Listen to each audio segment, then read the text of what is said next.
Ladies and gentlemen, welcome back to another episode of the Hodge-Cast. Today I'm thrilled as we're joined all the way from India, Mr. Praveen Mohan. Welcome to the show, Praveen. Thank you, Hodge, Dan, and Daniel. Daniel Straight away. Hodges. So we said a little side note. We did say off camera, we'll see if Praveen can use all the names that I get called. And he's done it in the first minute. So kudos to you. Praveen, you've been over in the UK. Just a side note, I can't wait to dive into this topic. It's been... You have been down the bottom of most of the rabbit holes I've been on the internet the past couple of weeks once you agreed to come on. So I cannot wait to pick your brain today, Praveen. But before we do that, you've over in the UK right now in Liverpool because you've just done a tour with Hugh Newman, friend of the show. Yes. Tell us a little bit about that. How's that been for you? It was amazing because I have not done an organized tour in the UK. I've done other tours in Cambodia, Thailand, and now in India. But I've not done a tour in the UK. And Hugh Newman, you know Hugh Newman, he's a good friend of mine. He did a great job, taking us into many of the megalithic sites in the UK. We got special access into the Stonehenge. Wow. And we walked into the Stonehenge, spent about 30 minutes there with our entire group. So it was amazing. And most of my research is in India and Southeast Asia. That's my niche because I focus on the ancient sites of India and Cambodia, Thailand, Sri Lanka.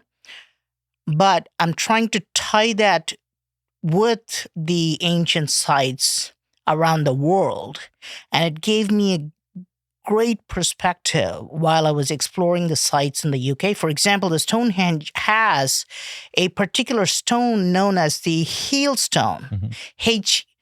We don't know why they call it the heel stone, but on a particular day, on the solstice day, when the sun rises, the shadow of that particular heel stone goes into the circle of the Stonehenge, kind of like almost a lingam going into the yoni. It ties in very neatly with the ancient Hindu tradition, and we're trying to go around the UK to find out, what similarity we can find between, the megalithic sites of the UK with the megalithic sites of India.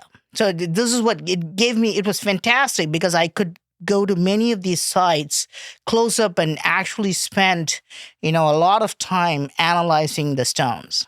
Wow. I mean, that's interesting, isn't it? Because when I was researching this, most of the conventional dates in India are quite recent in terms of when they, like the Kailasa Temple, which we'll touch on. Most of them are quite recent. But yet, if you're drawing parallels from ancient sites in ancient India to Stonehenge, which we know is roughly 4,500 years ago, 5,000 years ago, as an estimate, that's a massive leap, isn't it, compared to what the conventional timeline says? So that's really interesting, and I can see why you would want to look into that more. So fascinating stuff. What you're asking is kind of a very interesting question about history and archaeology.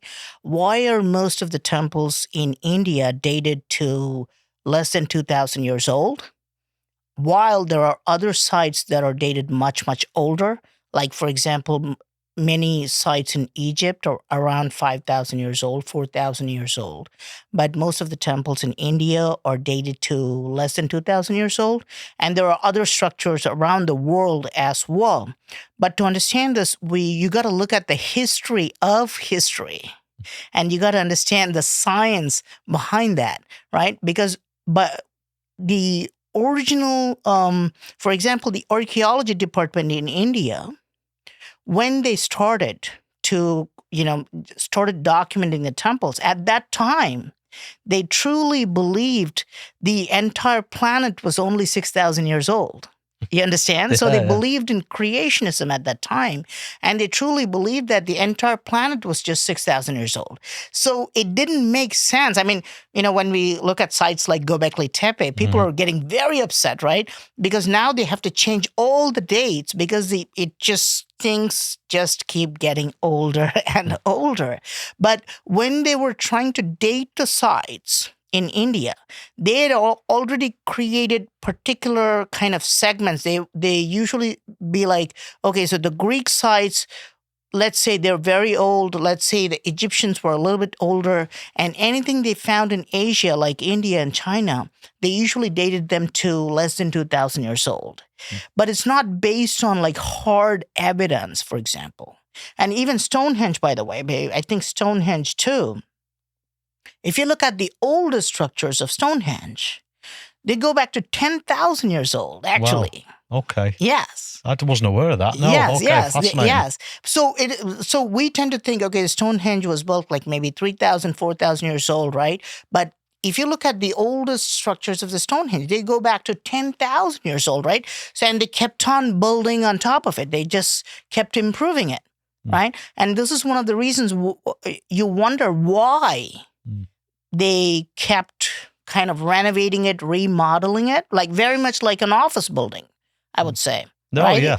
It ties in as well, like obviously John Anthony West and Robert Schoch with the Sphinx, they date that because of the water erosion, much older than the conventional timeline. So that would hold water. If you've got similarities at Stonehenge that have got that same formula, then there seems to be a pattern emerging, doesn't there, really? And when you're noticing that around the world, that I think requires more investigation. I mean, what we see, like what from my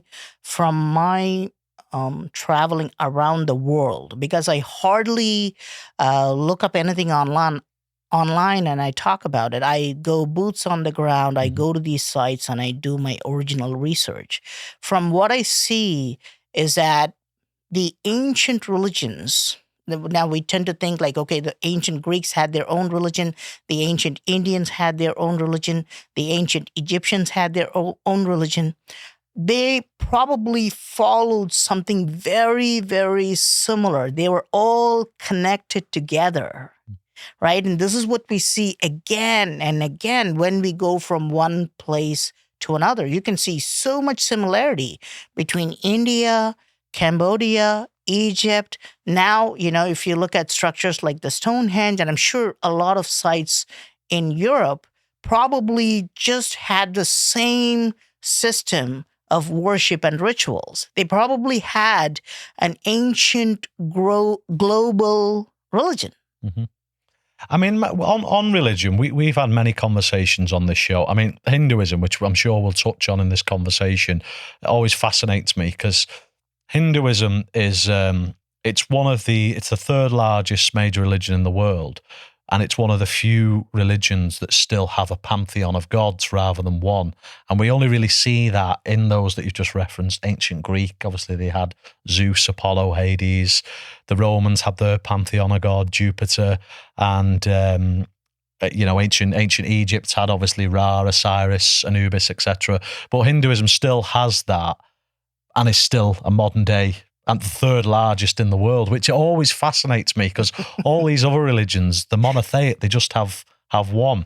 And with Hinduism being the oldest of all the major religions, I do think we need to take a little bit of credence with that because I think people are very quick to dismiss myth, but myth always originates from something. I'm not saying it's 100% accurate, but something must have started for these religions to. You're laughing. I'm guessing you're in agreement with me on that one, Praveen. Oh, I agree with you, and just so you know, I want you've nailed on a very important point, which is all the ancient religions were polytheistic. They believed that there are many gods, and many of the gods come from the sky, and they come to the planet, and they do all sorts of things. They cry, they suffer, and they also kind of indulge in happiness and things like that, right? So all the ancient religions, for example, the Greeks and the Egyptian religion and Hinduism were polytheistic, right? But if you go to Greece now, nobody's worshiping Thor, right? I mean, he's just become a superhero now in the movies. And if you go to Egypt, nobody's worshiping Ra or Thoth, Anubis or anything like that. All Egyptians have basically become Muslims, and all of Greece essentially is Christian, right? Nobody's actually worshiping these gods, right? Maybe like you could just I'm a sure there'll be a handful of small people. group who I built do a bit meet of them. a, yeah. I Oh, really? have just met somebody Oh, who was wow. worshiping them, which is surprising. But it's a very, very small population and it's kind of under the radar, right? Mhm. So for all practical purpose, the ancient Egyptian religion is gone. Mhm. Nobody's worshiping ancient Egyptian gods and nobody's worshiping the ancient Greek gods. But in India, we got 1 billion Hindus worshiping the entire pantheon of Hindu gods. Now, how is that possible? Mhm. Tell me. I mean, I'd have to Google this somehow, Praveen, but yeah, you put me on the spot. Well, no, what you just articulated, it's fascinating because it's right. These that we now consider myth are just that. Obviously, the small minority that still worship them, but yet, as you referenced, over 1 billion people in India and around the world still worship. I mean, how many gods are there in? Well, no, we have plenty of gods. Now, people get very upset today because the world is trying to push us towards monotheism. Mhm. So whenever people say, oh, there are many gods, like a person like me who's completely unapologetic, right? I don't have to make apologies for my ancient religion. I'm going to just state it like it is. Mhm. Right? I'm not going to apologize. There are many, many Hindu gods, and we have people, more than 1 billion people worshiping multiple gods. Mhm. Right? Now, we have hundreds and thousands of gods, and we worship them. We worship anything and everything. We worship trees. We believe in pantheism. We believe there is a God inside Hodge. Right? Yeah. So we treat you with respect. So we don't judge you. Right. So and think about this. Right. So let me go back to the question. Right. My question was, ancient Greece had a great religion, but nobody's worshiping the ancient Greek, like following the ancient Greek religion, right? And nobody's worshiping the ancient Egyptian gods. But we have 1 billion Indians still worshiping the ancient Hindu gods. How is that possible? Now, whether it's true or not, and the philosophy behind it, that's fine. But think about it in terms of like social sense, right? How does India still have 1 billion people following Hinduism? Why were they not able to destroy Hinduism? Like, it's essentially a polytheistic religion in India. Why were they not able to destroy that? It's because of a decentralized form of religion. Bitcoin essentially copied from Hinduism, right? This is what it is. Yeah. Cryptocurrency, Bitcoin essentially copied from that, right? Because if the command is coming from a central place, right? You can go there and you can destroy. Let's say if they want to destroy a particular religion, like Christianity, people have tried this. If they wanted to destroy Christianity, what would they target? Rather than just going to all the lower bodies, you go straight to the Pope and you try to destroy him. Right? And if you destroy the Pope, then you convince everybody to get rid of Christianity, and people have tried this, to remove Christianity, as terrible as it is. But it would have worked if you got rid of the one religious leader in power. Now, the idea behind Hinduism is there's no one central power. It's very decentralized. You can pick up a snake and you can start worshiping and you can become a Hindu.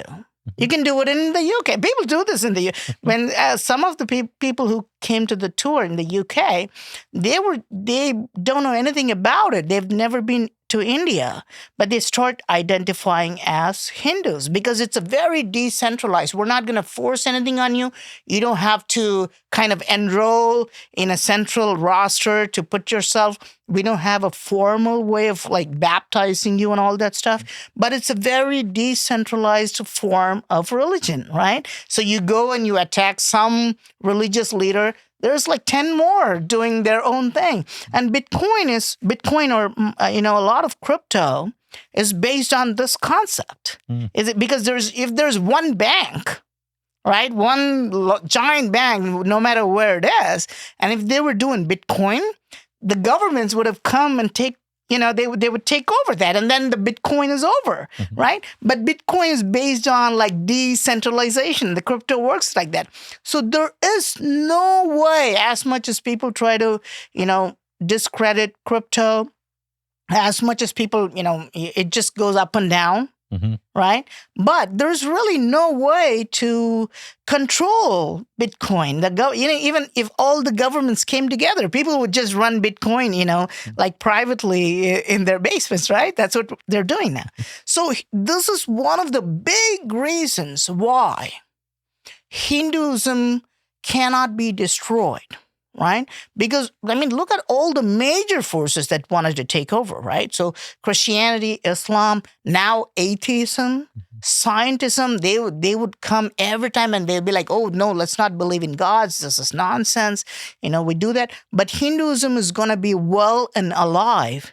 And the older you get, you're going to naturally move towards Hinduism or paganism. You're going to believe that, oh, no, everything is spiritual. Everything is godlike, right?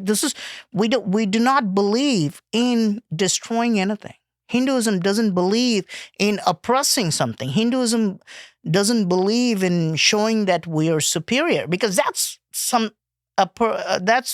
what inferior people would do. You would have to feel inferior to kind of put your views on somebody else, right? You would have to essentially feel that.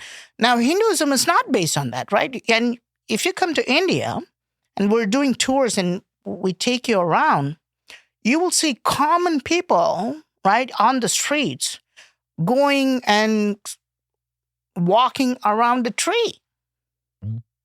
They would just be worshiping a tree. And to a Western person or a person who's not from India, it just baffles them. It's like, it's a tree.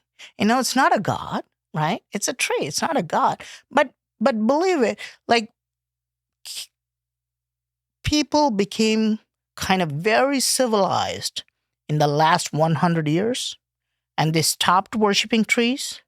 And I think India lost maybe 20% of its forests in the last century because they became civilized. Now they got rid of the trees. This is nonsense, So our ancestors were not stupid. They knew why they were worshiping the trees, right? The trees are sacred things that are giving so much resources to us, right? It's as if, and we believe in the sun god. There are temples dedicated to the sun god. It's not like we don't understand that the sun is a giant ball of fire, right? It's not like we truly believe that the sun is coming in a chariot or something, right? But we know that if we wake up every day and we're going to do yoga in front of the sun, it's very good for our mind, body, and soul, right? I think what you just outlined, there are a lot of people would probably hear that or even see it, people worshipping a tree and thinking that's a bit silly. But I think that's just the perception of the West. What we've got to remember is Hinduism it's our ancestors, our ancients that introduced this. And when you stop and strip it back, worshipping a tree, like you just referenced, is a huge infrastructure for life force. It provides us oxygen. It helps regulate the earth for us to breathe. So why wouldn't you worship a tree over worshipping, I don't know, an idol or like you referenced with the Vatican, they'll have certain monuments that get worshipped there.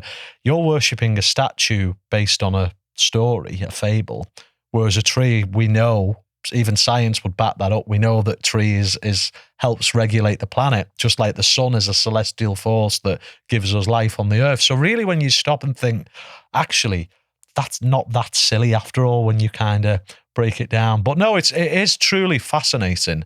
And it's some of the things, particularly in the West, where, I love that reference, by the way, with the Bitcoin. That's brilliant. But it's a decentralized religion. And, in many conversations I have with people who aren't particularly religious, they will always use a word like karma or dharma, or, they'll always use these words, probably not even a word that they originated from Hinduism, which I find remarkable.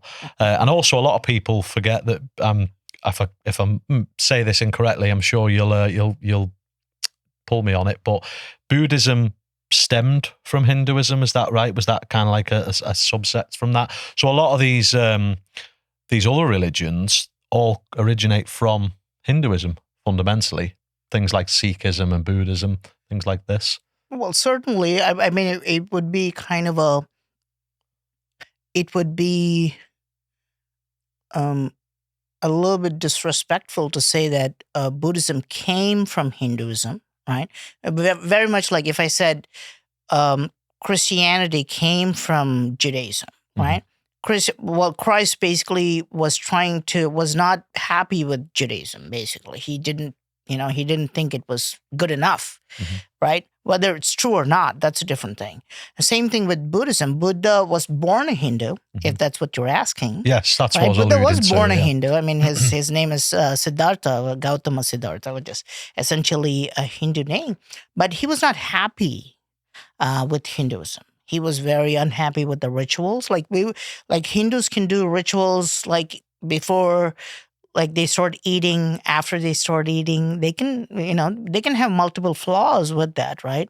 So when you have a decentralized form of this, everybody can come up with their own rituals and things like that. Lord Buddha himself mentions this, and he was not happy with it. And he thought that, why don't we all have a different form of getting enlightened?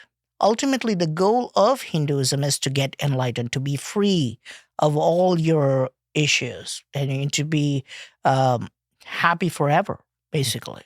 And Buddhism also goes in the same route, So you can see that Buddhism was kind of created as a fix for the problems in Hinduism at that time. But whether or not that was accomplished is a very different question. Like the same thing, you could argue that with Christianity too, right? I mean, after Jesus, Jesus was considered a revolutionary. He was an enlightened master, and who else would go up on the cross for others, right? So, but after that, people probably just most people just made money out of him.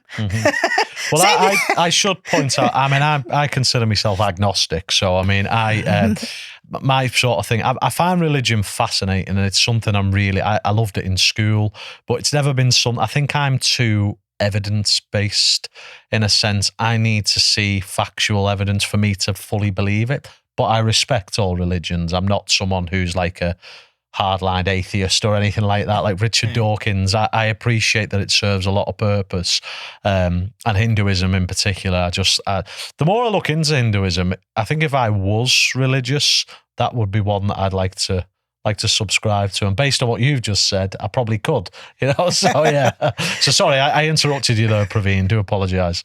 No, it's okay. It's totally fine. We have 500 million Buddhists around the world, and I work with a lot of Buddhists now. Somehow, the Buddhists from China, Taiwan, Thailand, a lot of Buddhist monks come to meet me now. Oh, wow. For some reason, because they can understand that the philosophies are getting very much intertwined. And they're very intrigued by my findings in these temples. So I do get a lot of Buddhist monks who come. The Buddhists in India and the Hindus in India as well, they kind of think it's a political thing. They somehow they've tied, religion, politics, everything together. That's the problem, isn't it? Yeah. They think it's a political thing, and it's somehow like one guy against the other. But it's got nothing like that. It's we're all very happy to go in one direction. To be respectful of one another, and also go towards a common goal, which is attaining enlightenment, which is basically reaching an exalted or elevated state of mind, rather than having so many issues with our minds and bodies and souls. This is what it is. So we do have a lot of Buddhists who come to me, and their concept, for example, a Buddhist would say Dhamma, not Dharma. and they would say karma or karma. This is all essentially coming from the Sanskrit word, the dharma and karma, right? Dharma just means righteousness, essentially, or it's the natural morality that we have. Like you don't have to be a religious person to know that you're not supposed to, snatch somebody's purse. You don't need that actually, right? You don't need to be religious to be righteous. So dharma is essentially that. So we are born with like a moral compass. And that is what is called dharma. Essentially, before Hinduism was called Hinduism, it was called dharma. It was just a way to be righteous. It was a way for the entire culture to be, to have the moral right of way. That's what it meant. Now, karma is a very complicated thought, and you see that people, and now this like karma is a bitch, right? So people always say this, when somebody gets retribution, people are like, karma is a bitch. You see this like all the time, but it's a very complex theme that most people do not understand. Like karma, even some of the people who are very much respected think that karma is basically your destiny or your fate that you cannot change, right? And people would be like, oh, that is my karma. Why did that happen to me? That is my karma. Or somebody got shot, and people would be like, maybe that's his karma, meaning like that's his destiny or something like that. Like a form of determinism. Yeah, it is a form. Yeah, it is a form of determinism. Yeah, like but it's a very simplified way, right? So people be like, why did that happen to me, right? So let's say there was a guy trying to break into somebody's house and the robber shot the victim, right? There is really no answer for that. And people will say in Hinduism too, in Buddhism as well, people say that was his karma. The guy got shot because that was his karma. Maybe he has done something in the past, or maybe he has done something in his past life,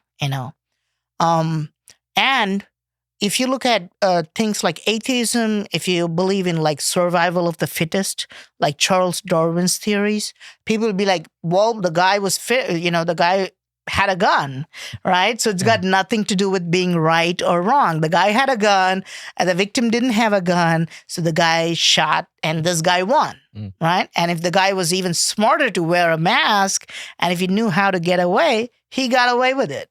Right? So, and people believe that too, but you do see that life is extremely complex. You do see that both these theories are applicable. It's not simple like that, right? Sometimes the robber gets shot. Sometimes the victim gets shot. Sometimes it's a long process. Sometimes you think that, he was fitter, but then he got arrested 5 years later and then he was hung to death, right? So how do you make sense of this, right? So, but actually Hinduism explained this beautifully. There are 3 types of karma. Karma essentially just comes from the word kriya, meaning to do. It's your actions, essentially, right?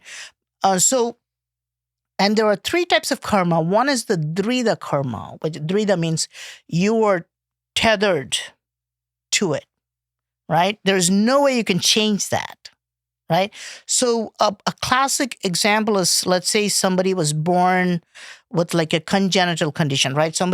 Let's say somebody was born with dwarfism, right? I mean, they're going to be like 3 feet tall. Like it's a terrible thing, and they can spend their entire lifetime, getting depressed because of it, but they cannot do anything about it. That's the drida karma, like that's tied into your fate.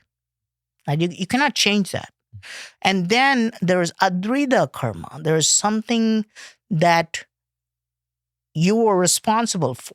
right? I mean, the Drida karma, the thing that you're tethered to, you can be obsessed with safety, right? And you can be walking on a pavement or a walkway and you can get hit by a bolt of lightning, right?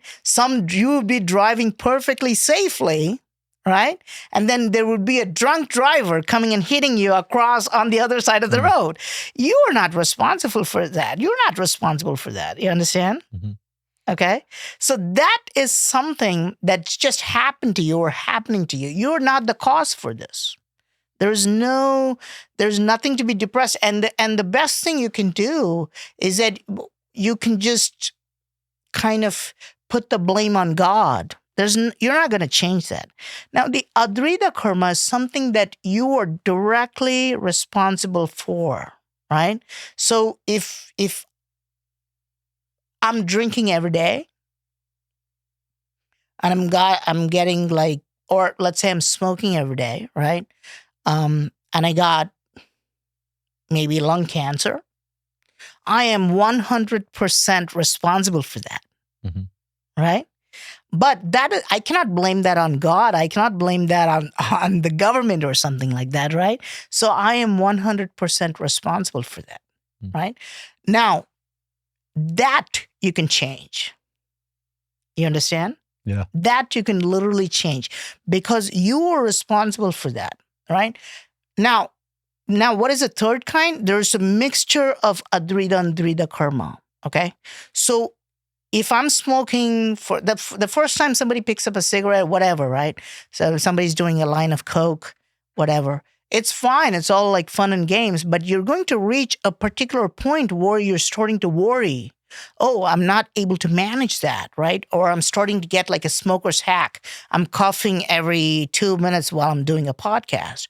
I'm supposed to alter that behavior. I'm supposed to change my action to fix that karma. So if I literally fix my action, that reaction or response gets fixed. People think like this. People be getting smokers hacked. People be coughing all the time and puffing like they'd be puffing like a chimney. And they'd be like, we see this in India. We joke about this. People be like coughing every minute while they're smoking like a chimney. But they're thinking like, oh, this is my karma, and if I go to a temple, this is going to be resolved. No. It doesn't quite work like that, yeah. No, you are causing that, right? You're not getting, hit by a bolt of lightning, or you're not born with lung cancer. You were born. Yeah, I mean, you were born healthy, but you're not able to manage that. Now, if you realize that problem, until a particular kind of a threshold, you can actually reverse that. You understand? You can reverse it. If you take responsibility, and it's got nothing to do with like, let's go to the temples, to be honest with you, as devout as I am, as I understand the gods, this has got nothing to do with that. If you're having lung issues and if you're smoking, going to the temples is not going to fix that for you. You just have to stop smoking, or you have to give up and say, I'm going to get cancer, right? So it's like going on top of a bridge. Like if you're using a bicycle, I don't know if you've ever done this. If you're pedaling up the bridge, if you don't get to the top, like the very top of the bridge, and if you stop pedaling, you can just go back. But once you go to the very top of the bridge, right? So many people do this, many addicts do this, many people be like, let me just hit 40 and then I'll stop smoking, right? People convince themselves, right?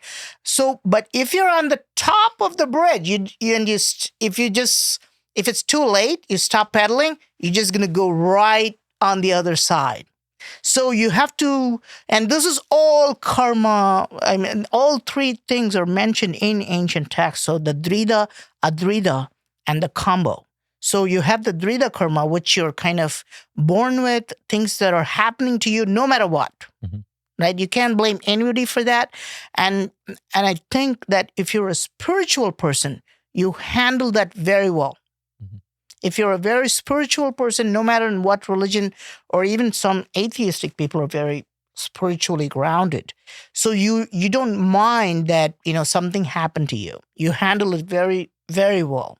But if you're not grounded, then you just wonder, why this is happening. God, why did that happen to me? Or this kind of stuff. But there's also like a major part of karma, which you're causing. Right? So if I'm eating a pizza every day, I can't complain that I'm becoming fat, right? So going to the temples is not going to fix that, right? I literally have to just maybe eat healthier, that's all, right? But if I just keep on doing that, I will hit a threshold where I cannot change that anymore. So this is the basic idea of karma, okay? It's a very it's interesting, the breakdown there, because what on paper seems quite simplistic has quite a lot of intricacies, and I suppose it all boils down to, particularly the latter definition of karma, is people taking accountability. Like we have something. I'm saying I'm agnostic, but in Christianity they have something where confessions. So they'll go, and if they've sinned, and it's almost as if like just by confessing, everything all's forgiven kind of thing. It's like, no, if you did a bad thing, or you ate too much pizza, or you're smoking like a chimney, just because you've gone and confessed that to a priest doesn't really mean that that's going to solve anything, as nice as it would be for that to be the case. So it is quite fascinating. I want to touch on briefly, Praveen, like the origins of the origins of Hinduism. And am I right in thinking it came from the Indus Valley via the Vedics with the Sanskrit, or have I kind of made a little bit of a leap there, sort of like how Hinduism emerged? Very good question. That's a very interesting question. We don't know the origin of Hinduism. In Hinduism, the most ancient texts are the Vedas, and the Vedas are just termed apaurushaya, meaning that they're not created by humans. They are created by supernatural powers. Like, we don't understand the origin of the Vedas. And we don't know if it is at all related to the Indus Valley civilization. We do have we have found some seals, like the Pashupati seal, which is very much like Lord Shiva with all the animals. But we haven't found direct evidence of like Vedic like manuscripts in the Indus Valley civilization. We do find lots of similarities of the Vedic texts around the world. Very much, very, very similar. For example,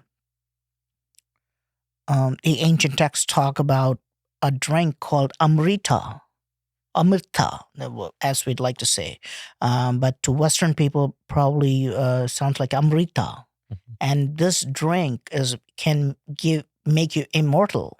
Oh, wow. And you might be directly reminded of ambrosia. This is the drink or food of the gods. And it's mentioned both in Iliad and Odyssey, written by Homer, right? Ancient Greek texts. And it gets even more interesting. I mean, ambrosia, amrita, they sound similar.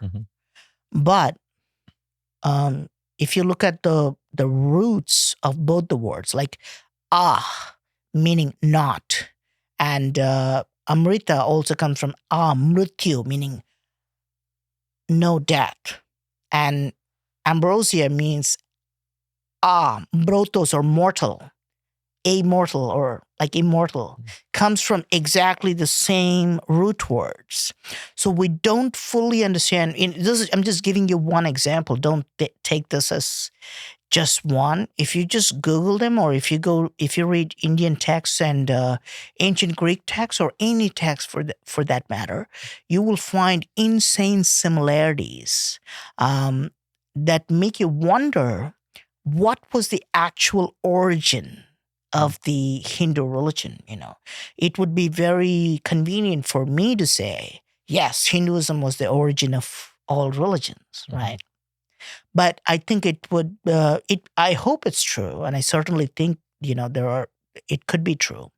But what we do find is that we cannot tie Hinduism to just Indus Valley civilization or the Vedas. We have to look at evidences globally, and it might take a while for historians and archaeologists to accept this. I think a form similar to Hinduism, if not Hinduism itself, was just prevalent around the world. It's similar to what we said at the start when you touched on Stonehenge and you're noticing certain things that are replicated in ancient India and around the world. This also would translate to scripture as well. I don't think it's just specific to, like you touched on, the Indus Valley. You've got this, you've referenced the Odyssey, and that comes from sort of ancient Greece. So I think there's, again, you can make the parallels between what, because I asked that question. I sort of already knew the answer, but I just wanted, because a lot of people listening will attribute Hinduism with Indus Valley and the Vedas. There's a lot more to it than that, as you've just outlined. I'm going to tell you an interesting story. It's a guest that we had on, and I want to get your take on it. So we had a guy on talking about psychedelics, a guy called Batuan Bintas, and he told me he come from a strict Islamic family in Turkey. So the conversation was about psychedelics, DMT, and he was over in the UK doing the Imperial College DMT trials. He's good friends with the Graham Hancock's family. And when he did the trials, and he tells it much better than I'm about to, but when he did the trials, he only ever knew of Islam as a religion. He wasn't privy to any of the others. But when he'd taken the DMT, it was injected, sorry, not ingested. When he'd taken the DMT, he's seen Ganesh, who of course is the remover of obstacles in Hinduism. He'd never encountered this being before. And obviously he had his psychedelic trip, and that went on for however long. And then a few weeks later, he was in London and he was walking down Camden Market. And he went past like a convenience store, secondhand store, and he's seen an ornament in the window of Ganesh. So obviously he's seen that and thought, that's what I seen in my vision. So he's gone into the store, asked who this is, and then that sent him on a big old Google search of Hinduism, and he's looked into it. But what I find fascinating around that is because a lot of scientists will tell you that, it's hallucinations. You're seeing what a lot of people attribute dimethyltryptamine to dreaming as well. So you dream because it's just memories that you remember. But this guy had no idea who Ganesh was.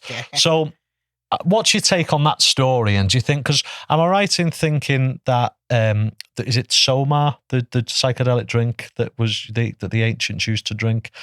Could that be able, I suppose we're going into more of an alternative, but we'll run with it, could that possibly be a drink that's why the gods were talking to the ancients in these visions, perhaps? That's what I drew up from it anyway, speaking to Batuan with his experience.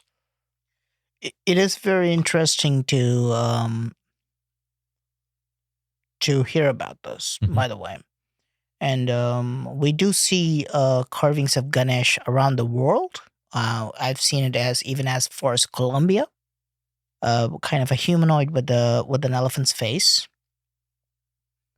It makes you wonder if mushrooms had an influence on human consciousness. If you believe in at least microevolution, how did humans kind of become more and more conscious? And you have to attribute some of this to your brain's advancement, right? How are we able to just expand our consciousness? How did we get developed so very well, right? And you have to wonder if mushrooms played a significant part of this human development, right? If you believe in any kind of microevolution at all, if you're like a caveman, what would have made you start hunting, or then move from hunting to agriculture, or from agriculture to creating and controlling fire, right? Did mushrooms play a significant part in this? And we see this again and again with some of the biggest guys, like some of the um, scientists, writers, artists, anybody who basically tries to create something.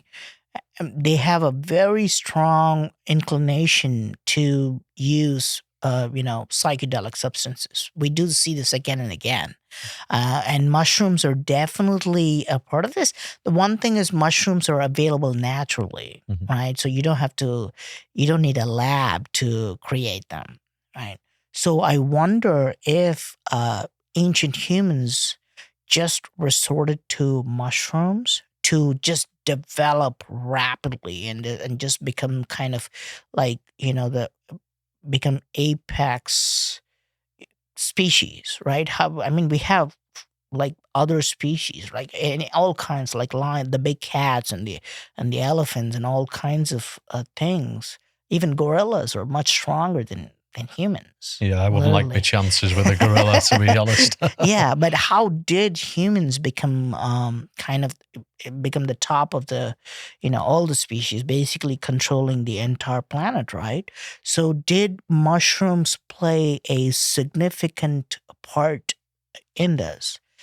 I do not know, and it gets more interesting though that you mentioned soma Mhm. as a drink made from mushrooms. It's certainly possible that soma was like a mushroom drink, but mushrooms are carved in several Hindu temples. The mushrooms are themselves carved Wow. in several Have we Hindu got temples. any? Do you know the name of someone? We There's could this pull them up. one in Khajuraho temple. There Yeah. you will find several carvings of mushrooms in ancient Hindu temples. Okay, you might have to spell that for us, Praveen. Okay, Oh, wow. Okay. so you will find that mushrooms carved in There's temples one like there that. even with Ganesh as well. That's Yes, interesting. yes. And this is just one example, because you can literally come and find carvings of mushrooms Wow. in many Hindu temples. Okay, That's so fascinating.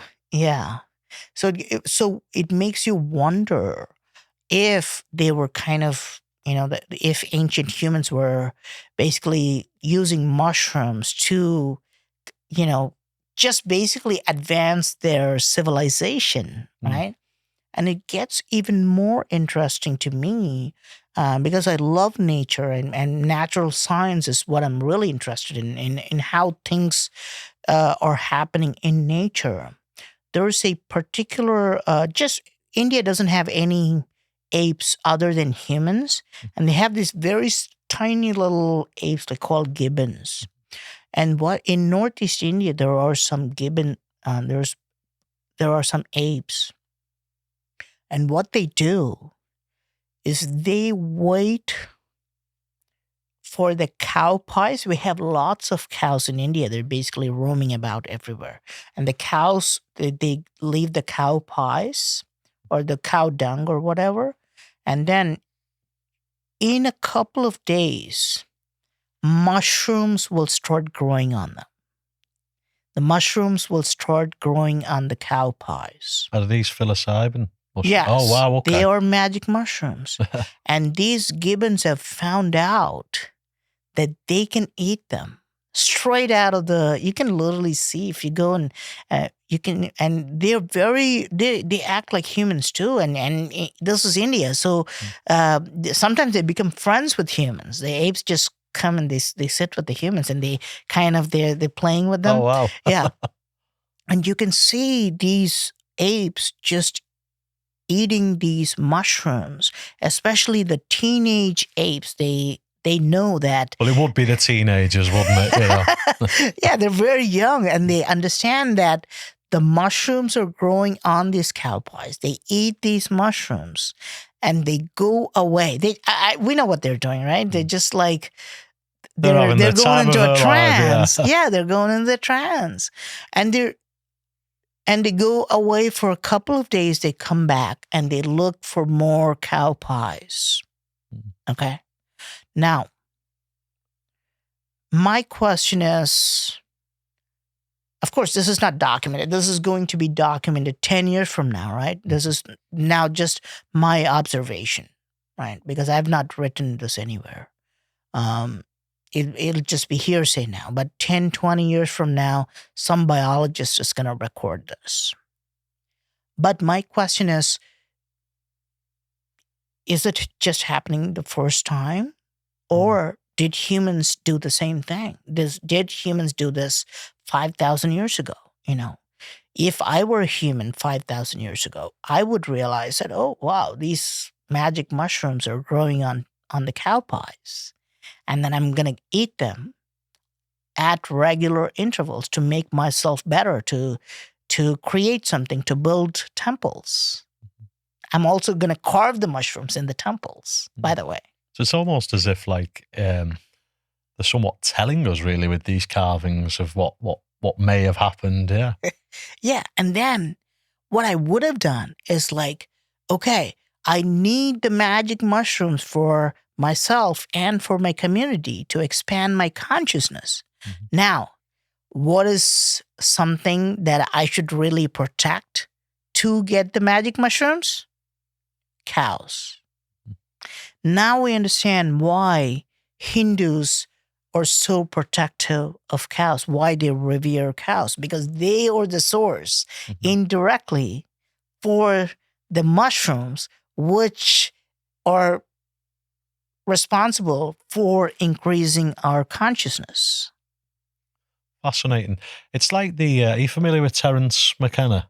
I know the Stone Ape theory. So the Stone Ape theory. It's almost like a real life version of that, isn't it? It is. In real time. It is. Yeah. The only connection is the cows. Why Hindus revere or worship the cows. That Terence McKenna never mentions that, right?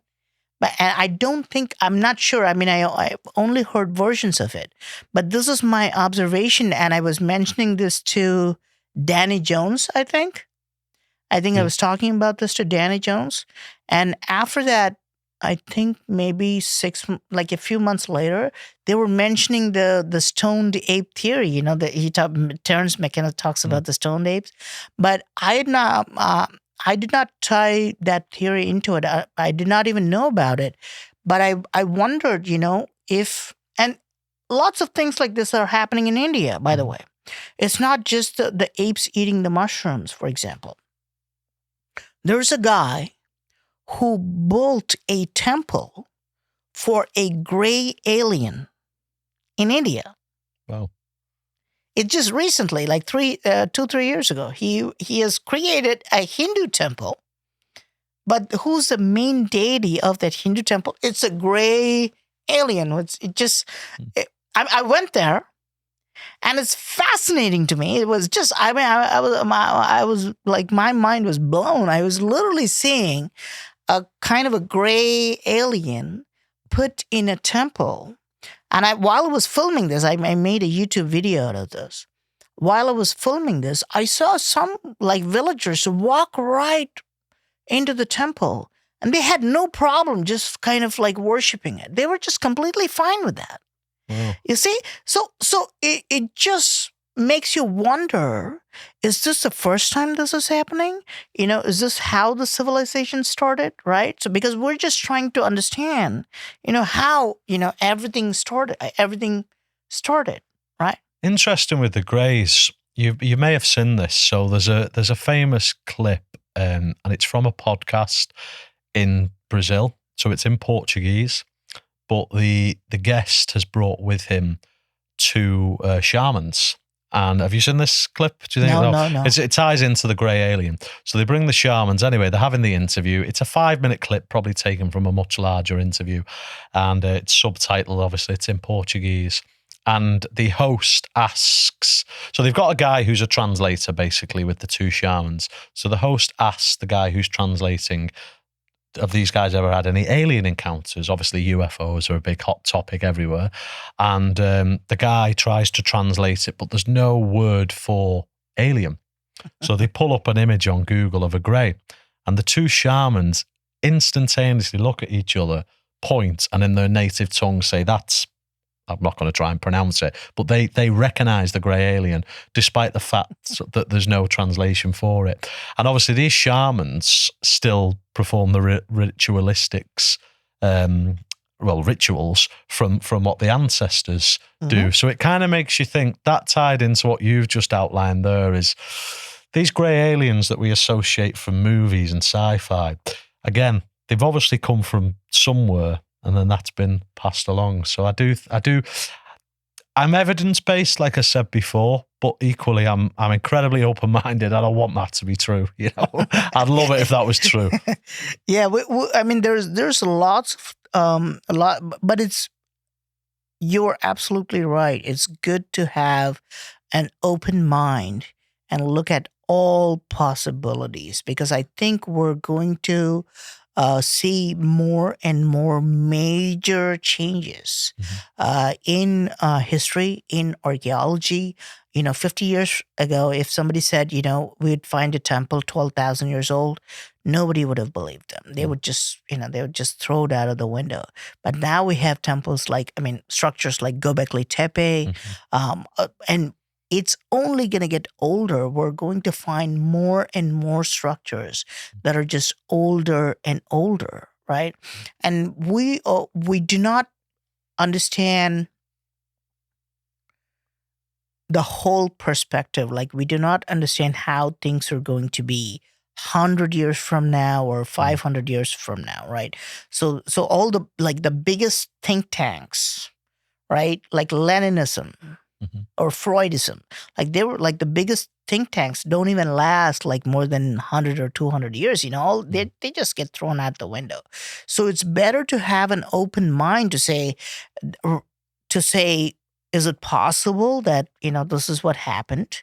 Is it possible that we will find more evidence, rather than to say no, science says this, or history says this, or archaeology says this, because that changes, right? So it's better to not have a very strict mental model and to kind of explore the possibilities, because everything changes, right? Even science, used to have a particular field known as phrenology. Did you know this? It was so popular with all the with science people, right? So the skulls and how your skull is structured and all that stuff. But it gets thrown out the window after like maybe a century or two as complete pseudoscience. And the whole idea that anything, no ancient structure can be older than 6,000 years got thrown out. So that we might find a temple that's 20,000 years old. We might find a temple that's 50,000 years old, right? Because like it happens with everything, right? Have you ever imagined that a private company would be worth like trillions of dollars? That's like unimaginable, but just happened in front of our eyes. We have space tourism. You can literally pay like $100,000 and just go to the space, with the rocket of Jeff Bezos. So yeah, anything is possible. So it's better to have an open mind than to say, oh no, that directly contradicts history. No, that directly contradicts today's history, right? You're exactly right. I mean, I always make the comparison of, even if you want to condense it in sort of like a human lifetime, let's say 50 years ago. If you could have a time machine and go back 50 years, not that long ago, the stuff we're speaking about today, and explain to someone the internet or a mobile phone, they would shout witchcraft, that's the pseudoscience. But we have it, and it's here now, but that's how we're able to do this. And I just think it's, like you mentioned, and science doesn't always get it right. I mean, the fundamentals of science is to disprove other theories. I mean, sort of going a bit deep here, but let's use like the Big Bang Theory, probably one of the biggest one. A scientist can say that the evidence points the most to the Big Bang Theory as being accurate as to how the universe started, but they can't prove that. It is what it says on the tin. It's a theory.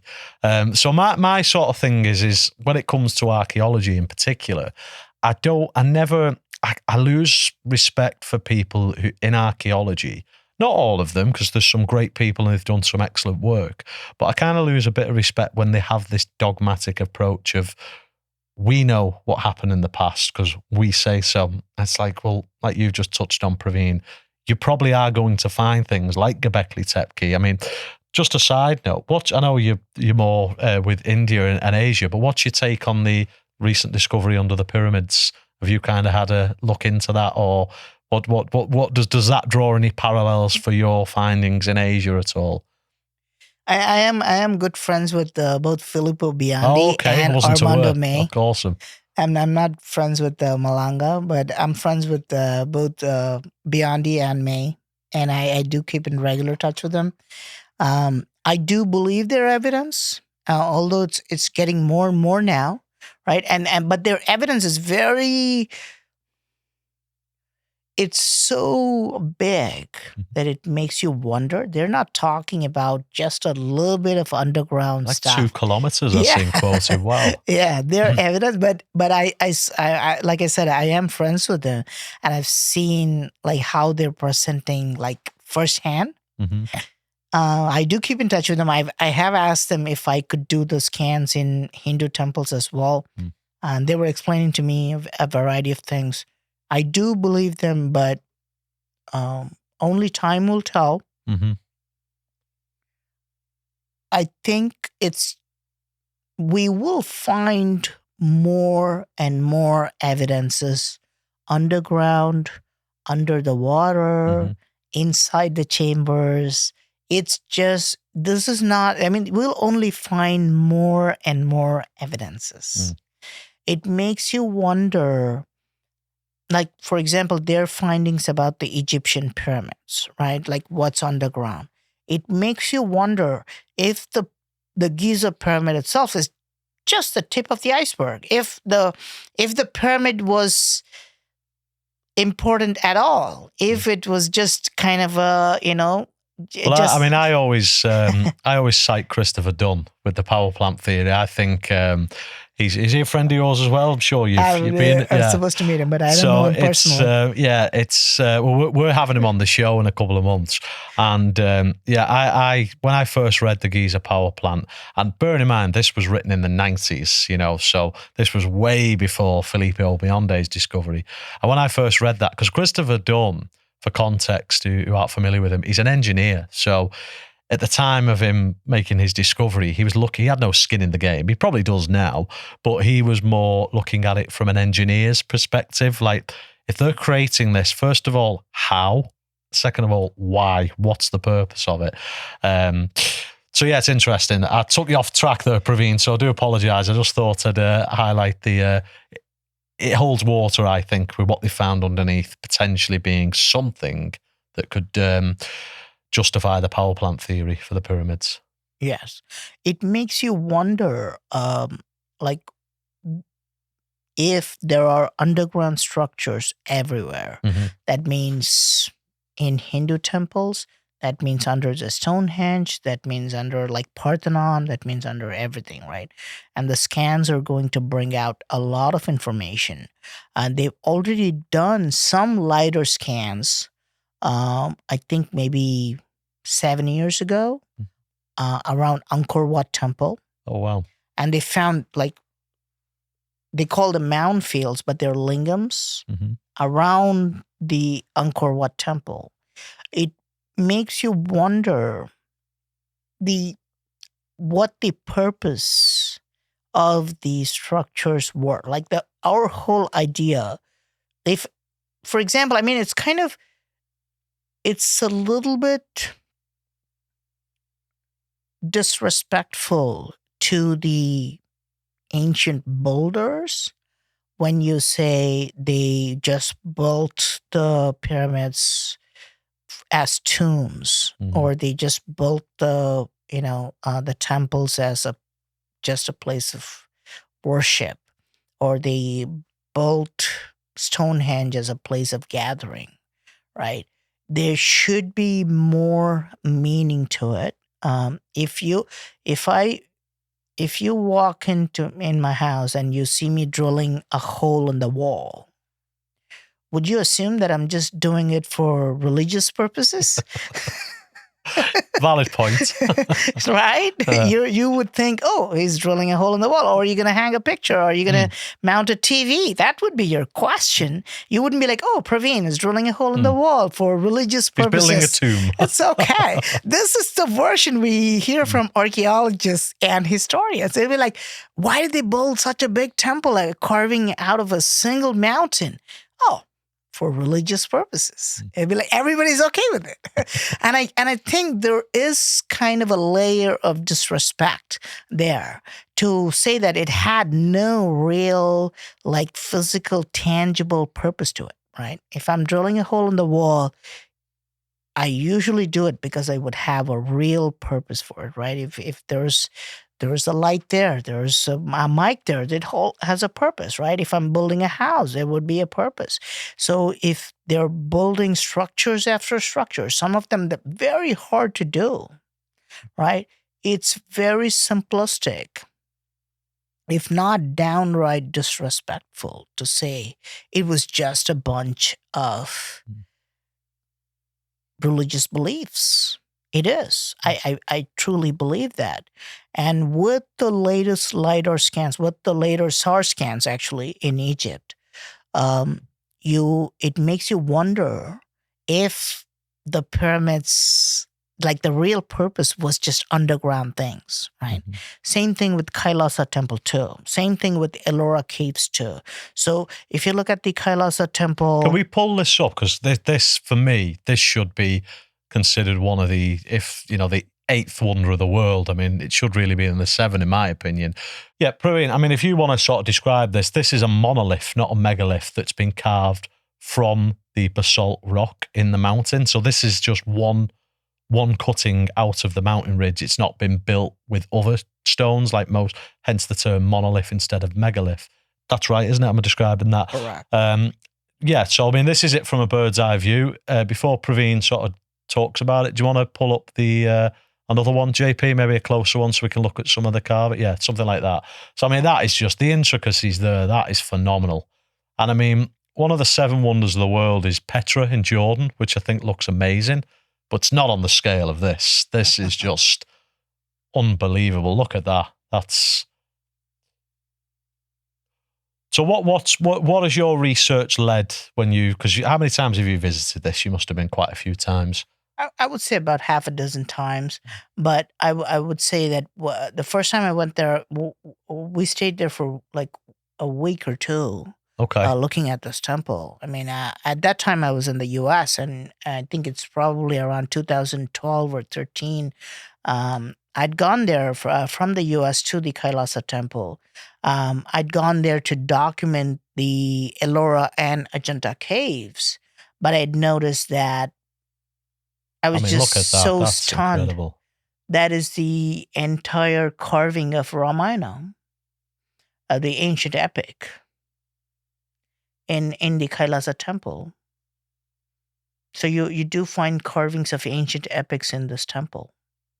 But it's not you do have like kind of these kind of carvings. But the real concept of like the real, and of course, researching the Kailasa Temple, at that time, nobody did it. Mm-hmm. In 2012, 13, nobody did research on the Kailasa Temple. And when I did the research, there's still a lot of research material I have. I haven't ever posted them. But I couldn't just believe that they could carve an entire hill, a giant boulder, basically, and they could create a temple like that. It's just insane. Yeah. And the conventional thing for this is 1,200 years ago? About 12 to 1,300 years ago, around 750 CE. Okay. But do you think it's much older than that? I would say it's much, much older. I do not think, these monuments are dated accurately, and we are going to find out that these were built much older. I mean, I would say this about many of the temples there. Again, I want to point out that, they believed, like when the archaeology department started in India and the history department, they were just trying to make sure that all the temples were just falling, in the last 2,000 years, Mhm. right? So they could not believe that, like India would have very, very old ancient temples. But it's just that's the view you would get Mhm.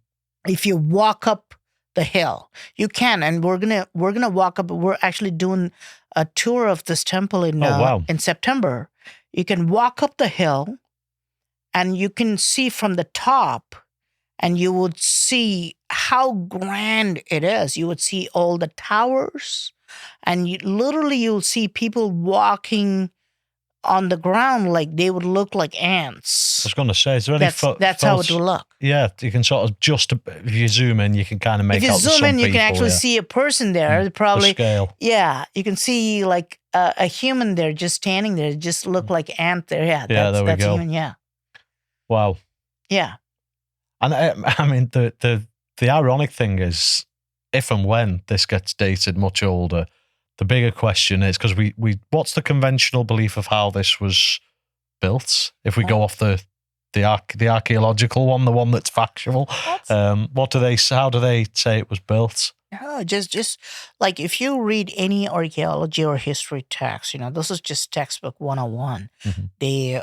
A group of people came together and they wanted to build a temple for a particular Hindu god.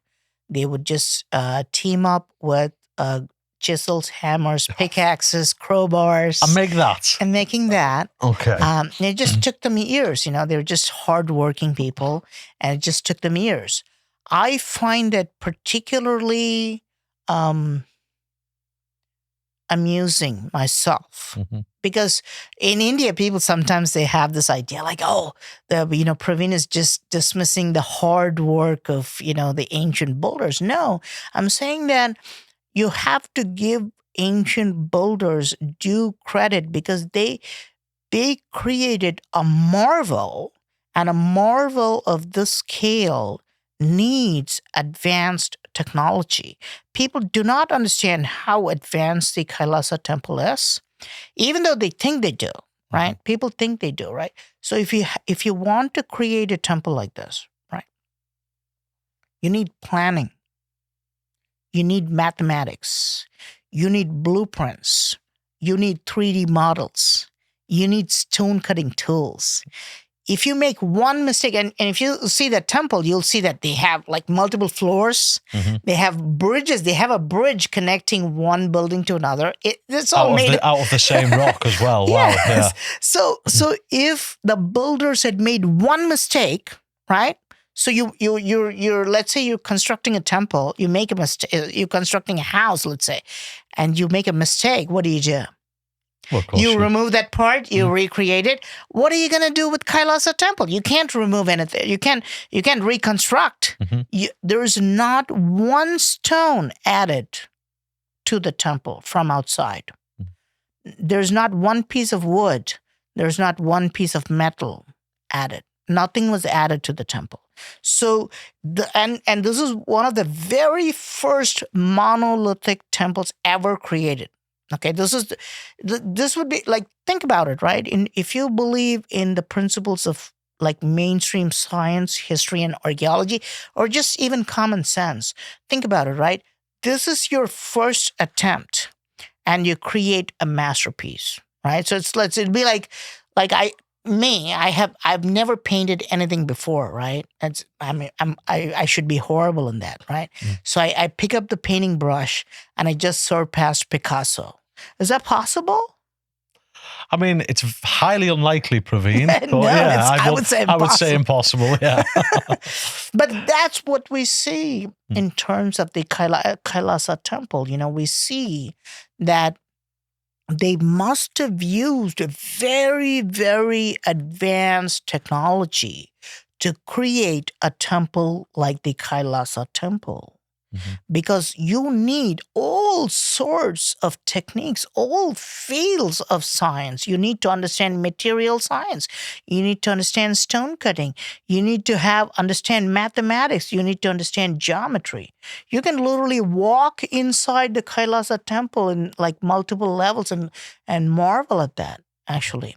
And believe it or not, the Kailasa Temple also has underground structures. There are lots of underground structures all over the Ellora Caves there as well. Okay. That doesn't surprise me given what we've discussed today. Yeah. Yeah. Impressive. Yeah. And the other one now that has gotten a lot of interest is the Barabar Caves. You literally walk in and you can see your reflection there. And what type of stone is this? It's granite. Oh, wow. I didn't think granite could. So that's been sanded down, smoothed. Yeah, we don't It's know. almost like varnished, isn't it? It is, yeah. And you can see this in multiple places. And it's in a very remote place of India. And it's got basically no carvings or statues. It's completely devoid.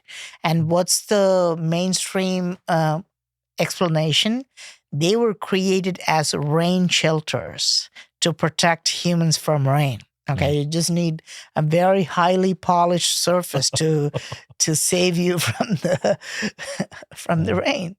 Okay, but that's impressive. Yeah, and again, you can see you'll find more about this on my channel or on my Facebook or Instagram. But you'll find it's not just the polishing. The acoustics inside these caves are insane. Mm-hmm. There are particular places, and we were just blown away when we did this inside these. Like, look at that! That's a mushroom carved in the Barabar Caves. You can see the far end actually looks like a mushroom. Uh-huh. If you walk inside, it make you feel like you're walking into a mushroom there. By the way. Yeah, well, I mean, ties into the Gibbon story, doesn't it? Wow. Yeah, so if you go in there and if you go into the mushroom, there is a particular spot. Mm-hmm. So what we did was already because of the polishing, you got to wonder why they needed so much polishing, right? Mm-hmm. Was it for the acoustics? Because, the polishing gets way better, I mean, the acoustics gets way better with the reverberation and the echoes. Mm-hmm. There is a particular place in the Barabar Caves, if you just keep walking, like just normally, you can just walk, maybe like a heart stomp here and there, just walk. There is a particular spot, maybe like a circle there. And if you hit that with your shoes, or with your legs, just like a tap, it sound like a thunder crack. Wow. It'd be like, we were afraid that we got hit by a lightning, actually, boom, like boom, right? Just off that. Yeah, that sound, if you just do that, then it just sounds like boom. So you got to wonder what these guys were really doing with the Barabar Caves. Okay, so to kind of, I mean, you can even call it like meditation spots or something like that, but to call them the rain shelters, I mean, that's just terrible.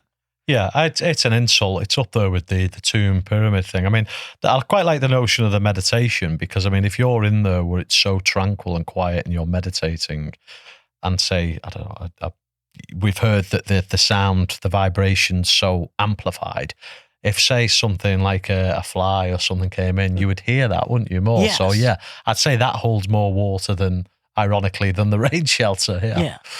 And it is a very fascinating place. You have to see the Kailasa Temple and the Barabar Caves. Now, it gets more interesting because the Barabar Caves are even older. Barabar Caves are actually like more than 2,000 years old. Oh, wow. Even with mainstream accounts. Okay. Yes. Even these are very much, these and Ajanta caves too. But these caves are older than 2,000 years. And you got to wonder, how did they come up with this kind of polishing? In my videos, I show them it's like a regular, it's impossible.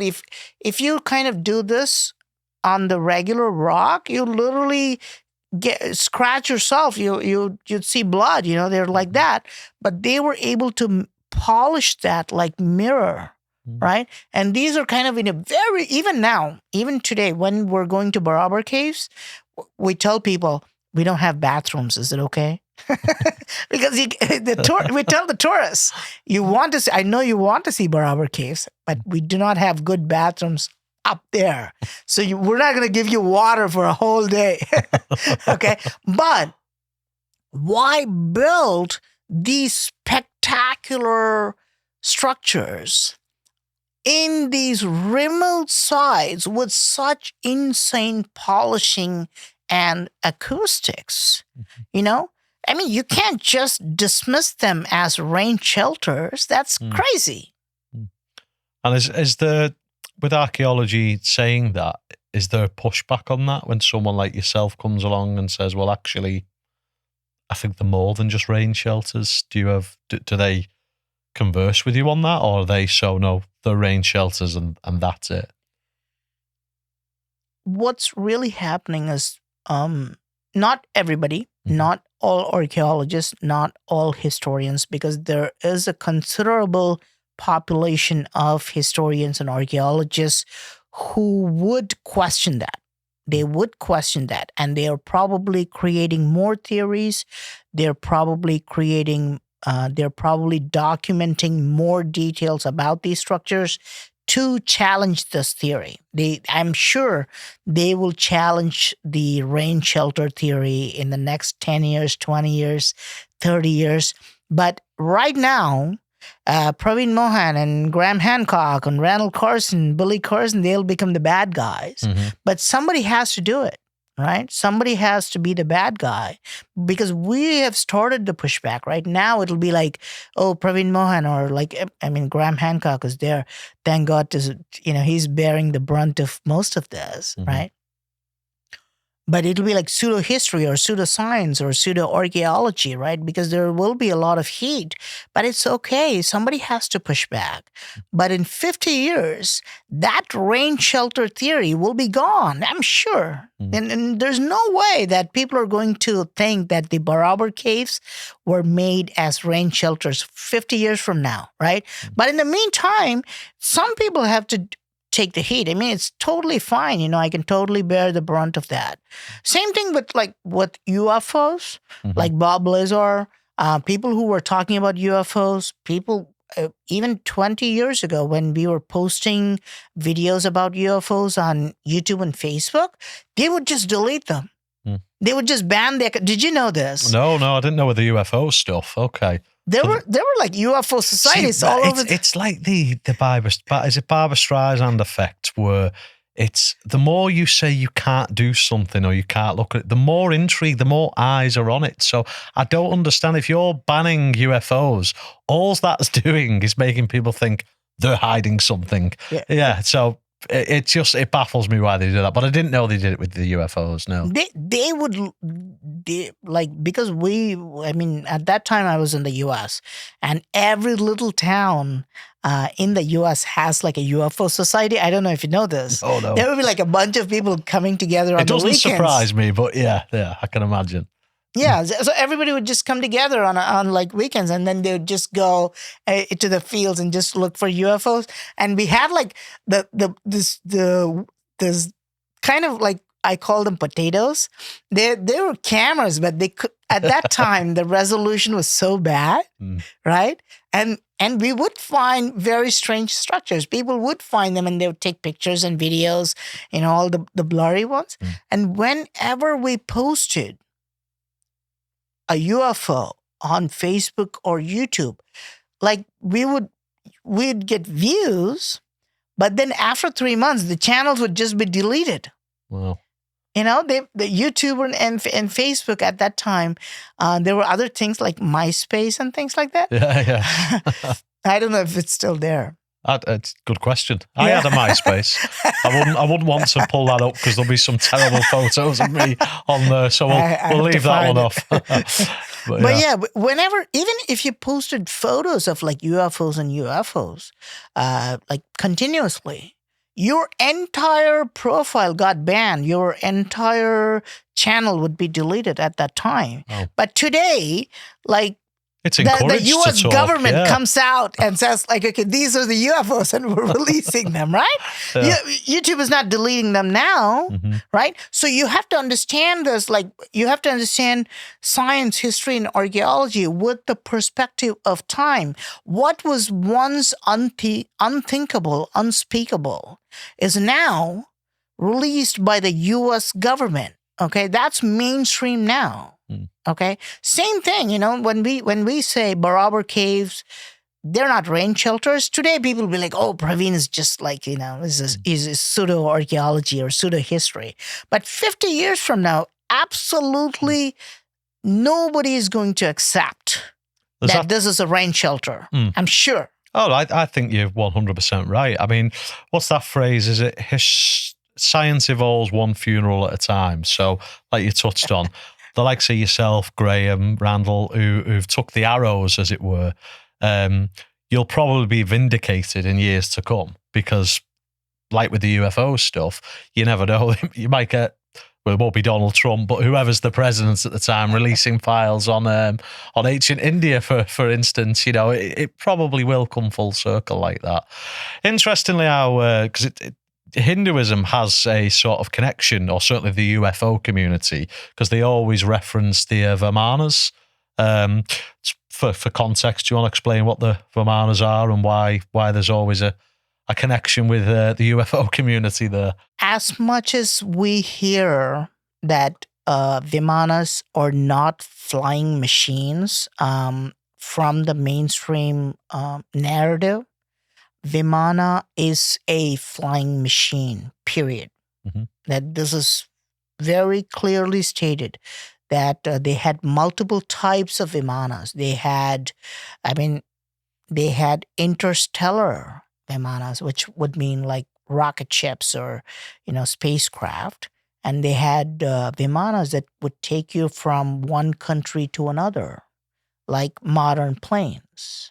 They have very detailed description of these Vimanas. They have carvings of these Vimanas. It gets even more interesting. It's always funny when I read Wikipedia and somebody will be like, somebody sitting in the US will be like, no, Vimana doesn't mean a flying machine. No, you should come to India and you should see how the airports are called. They're still called Vimana. They're called airplanes Vimana in all languages. In Hindi, it's called Viman. In Tamil, it's called Vimanam.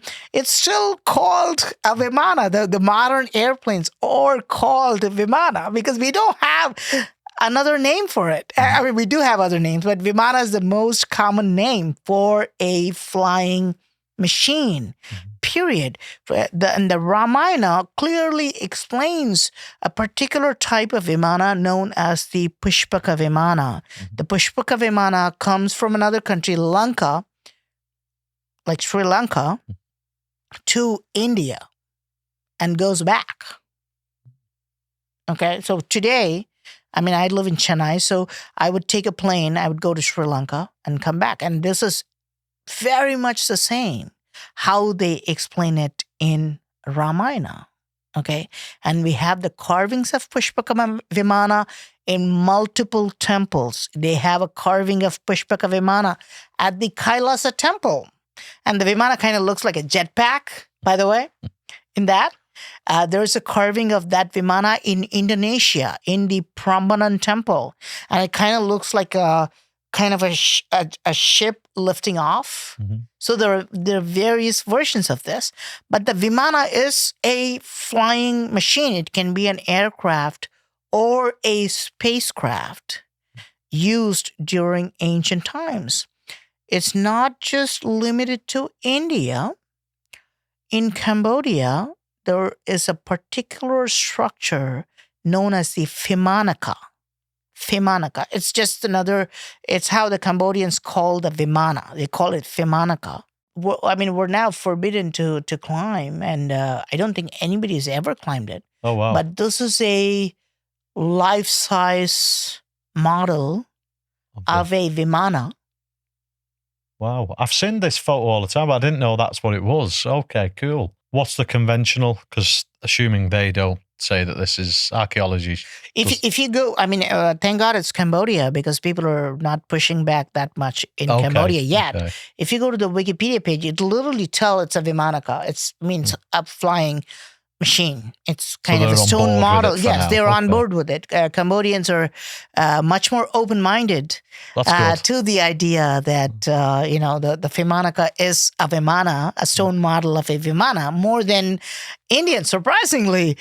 And I do work in Cambodia a lot. I probably spent 3 or 4 months this in the last 12 months in Cambodia because the largest Hindu temple is in Cambodia. Oh, really? It's the Angkor Wat temple. Oh, of course, yeah. But we'll have to put Angkor Wat, sorry, like a fortress, isn't it? Yeah, we take people to the Angkor Wat now. We're actually spending the New Year in Cambodia, and we have a challenge for them if they can walk around the Angkor Wat in one day. We give them a special gift because it's 3 times the size of the Vatican City. Wow. Yes. So okay, that's yes. Now I've been to the Vatican, so yeah, this is just the main temple. But if you zoom out, you'll see an entire moat. That's not it. You can see the entire moat around and that goes round. So the temple goes all the way over there. Wow. And it's 3 times the size of the entire Vatican City. That's insane. Yeah. I mean I've been to the Vatican, and it's not exactly small. So this is. And can you access everything on this? Can you get in the central part, or you can go to this? This is the main shrine, and you can go to most of the parts except some of the towers. You cannot get into the towers. Okay. And definitely not on top of the towers, like way up top. You can't get in there. And then if you zoom out, you'll see a lot of like trees and things. There are structures there too. Okay. And you're generally forbidden. You need to get permission to go into those structures as well. You can see the modern structures there to the right. You can see some of the modern structures there. But there too, you'll find ancient stonework and temples there too. So there is a lot of like hidden shrines all over. Yeah, I've got to go there. I need to get to Asia more because absolutely. There's a lot of things sort of trying to draw me in. This Kailasa Temple, Kailasa Temple, Angkor Wat. You got both Kailasa Temple and Angkor Wat. Both are generally, I would say, they're Hindu structures. They're quite amazing. You have to see Boracaves, which doesn't seem to have any kind of religious affiliation at all. There's nothing there. So you got to see Boracaves there, and you want to see Ajanta caves. There's a particular kind of a series of caves, about 30 caves, known as the Ajanta caves. They're Buddhist. Okay. You really have to see them. There's the most beautiful Buddhist paintings. And these paintings are more than 2,000 years old. Wow. Yes. They're pre-Christian. Most of the structures, all the caves in Ajanta are Buddhist structures, and there are paintings that are more than 2,000 years old, still there. So you can still there, and you can go look at the paintings that are 2,000 years old. Oh wow, gotta get myself there. Where's the place in Sri Lanka? You did a YouTube video on it. Is it Lions Rock? Sigiriya. So, yeah. If you put in Lions Rock onto this when I send you a video with this, because I didn't even know this existed. I mean, this is just I mean, if you go to that one, look at that. Yeah. And interestingly, is the carving? Isn't there like feet carved into it, or like is it Naga? Is it supposed to be symbolic for Nagas, or is there a different story to it? The traditional explanation is that, those are the lion's paws. Okay. Those are the lion legs. But you can see for yourself that it does not look anything like a lion's legs. It looks more like a dinosaur or like or some kind of a reptile rock, okay? Now, the beauty of this, again, is that you can see that You can see, they put stairs now, okay? They put modern spiral stair. Oh, there are the legs. Yeah. Would you say these are lions' legs? I mean, I'm not a Those. zoologist, but yeah, I wouldn't look at them and think, yeah, that's definitely a lion. I'd say more reptilian. Yeah. But possibly, Yeah. I mean, a big bird of some capacity, Yeah. but definitely not a lion. Yeah. So the beauty of this, again, the Sigiriya is, if you don't want to call it a hill, you can call it a giant boulder that's just sticking out. That's amazing. Okay. It's got like literally no way to go up there. You can, except the modern stairs. Okay. So the stairs obviously weren't there during the time. The new ones, and if you zoom in, you'll find out that these are just new ones. Put in like a few centuries, a few centuries ago, basically. But on top, at the very top, you can find insane structures. Okay, you can find pyramids on top. You can find a tank, like a temple tank that always has water. You can see rock cutting marks that are quite insane, that have no explanation. You can see astronomical alignments. They literally created a lot of things, and none of this was accessible to anybody. Okay, and you also have enough space. And you know what Sri Lankans call it? They call it the the Sri Lankans call it Ravana's palace, right? Ravana was the guy who operated that Vimana that I was talking about. You remember? I told you he would take a Vimana, and he was going from Lanka to India and then to Lanka. Some people literally think this is like the helipad or the landing place for that Vimana. It's plausible. I mean, when you look at that, I mean, like you said, there's no way they had access to get up there. It's only now they've introduced the steps, the stairs. And so how else would they have got there if it wasn't through flight?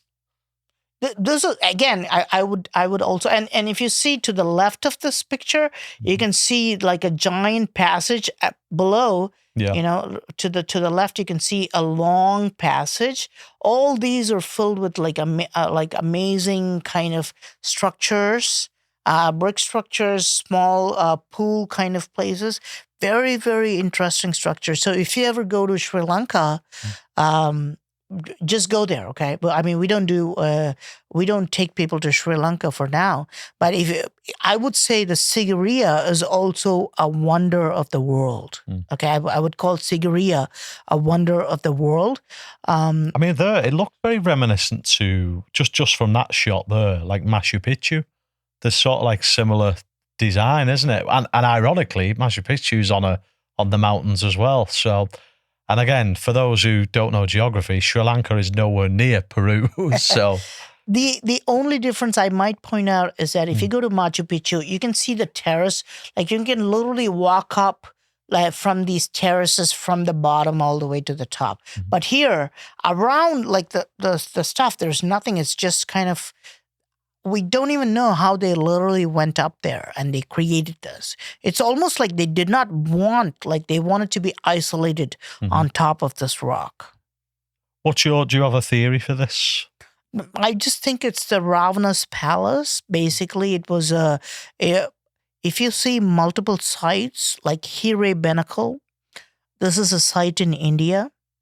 If you look at Boracaves, even today, when we go to Boracaves today, when we go to Hirebenakul, when we go to even Ajanta caves, they prefer to create large, very large, complex structures and made sure humans could not access them. No. They deliberately created these structures like Sigiriya, so they would not have human interference. Not bad. Sometimes human interference can cause problems. I mean, as well, if you go with the notion that demigods, gods, whatever you want to label them. That's something you could definitely see on the movies, a deity living in something like that, couldn't you? And perhaps the gods were advanced humans. I think the confusion lies, and when people sort of label people like yourself, Praveen, Graham Hancock, pseudoscientists, I think it's because they're interpreting the word advanced as if this is like futuristic stuff, what we would interpret advanced. But advance, again, it's down to perception. It's not advanced. It's advanced for the time, advanced than what's being described in the conventional timeline. But I think we need to separate the illusion of, when we're saying advanced, we're not saying like hover cars or spaceships or Elon Musk. We're saying advanced technology that we haven't been able to replicate yet or discover yet. And when you mention acoustics as well, that's chatting to Randall Carlson. He's big on this. The whole notion of potentially finding a way to harness sound to oscillate and move things. You wouldn't be able to find that because sounds, we can't see it. It's a frequency. Yes. This is a question that's often asked because this question started popping up the first time I showed the lathe turned pillars. Mm-hmm. Now, if you go Google Hoysala Temple, that almost looks like I don't know if we could do a side by side thing here, JP, but if you. Sorry to make you work today, mate, but if we pull up a quantum computer,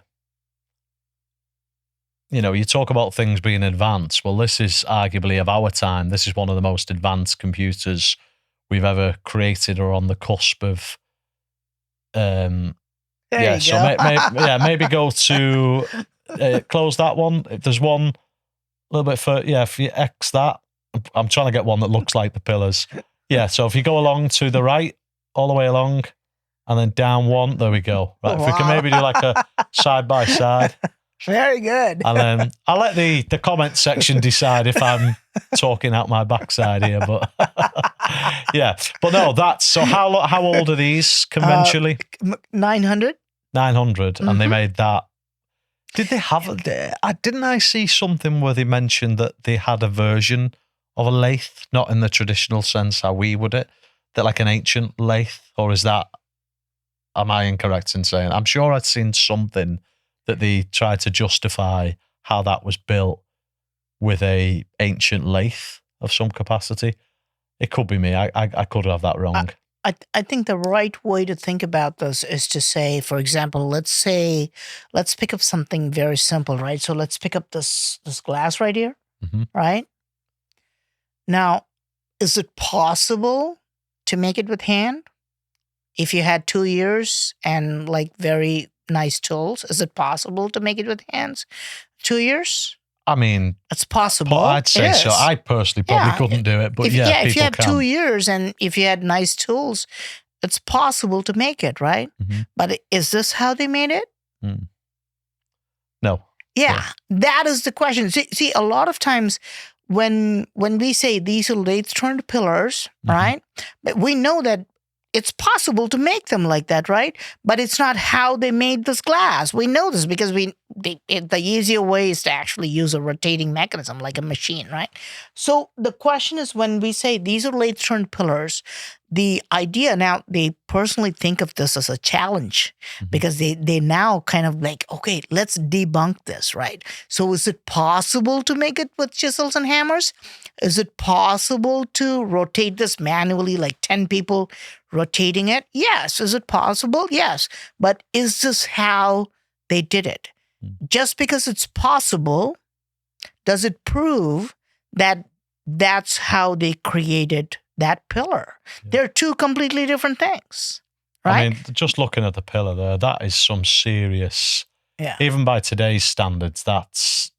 And it gets really weird because if you take a flashlight, mm-hmm. and if you shine, you can actually see almost microscopic holes all over the little ridges and things like that. It's crazy when you actually have, like Yeah, like you see that part. If you take a flashlight and put it under, I do this in my videos. If you take a flashlight and put it there, you can literally see light coming out the other side because there are holes in between them. Okay. I think these were done by real ancient builders. Now I'll show you what people did 900 years ago or 500 years ago. I'll tell you what humans showed. Just go to the bottom of this pillar. If you just go to the very bottom, you see those writings? Yeah. That was, I would attribute that. I would say that is what they did. And again, though, you see stuff like that because it's the equivalent of graffiti, isn't it? And we see that all over. And I think Egypt in particular, a lot of people attribute Khafre and Khufu to the pyramids, the fourth dynasty of Egypt, because there's something similar to that, a description on it. But that would be like if you was to go, let's say the restaurant were going after this. If you wrote Praveen Mohan, and then they found that the restaurant closed, and then they found it 100 years, would they attribute that to you? I hope they do. I want that restaurant. This is literally like history 101, man. Yeah. This is how history and archaeology works. And I always say this, and people have a very hard time accepting these basic ideas. They would find a temple or a cave, and they would find some like vegetable paint on it, right? And they would kind of do radiocarbon dating on that painting because it's a vegetable paint. And they would say, okay, so we now know this vegetable was there like 800 years ago. So we know the temple is 800 years old. But that's not how you date anything, right? So if I like inherit my grandfather's house, right? So let's say my great-grandfather was like 300 years ago, and he built that house, and I just inherit that house, and now I put paint on it. So you're just going to date the painting and say this is like 10 years old? No, right? Because we cannot radiocarbon date stone. That's impossible, right? So it's not, it's not organic. So people go to, like, even when we go to sites in the UK, people be like, but they found charcoal here that was like 900 years old. That's how we know this was made 900 years old. No, it doesn't, right? It just proves that somebody put charcoal here 900 years ago. That's all it proves. It doesn't mean that the stone itself was put 900 years old, right? That makes perfect logical sense. And I think that's where archaeology goes wrong quite a lot of the time, as well as having this dogmatic fixed view of things.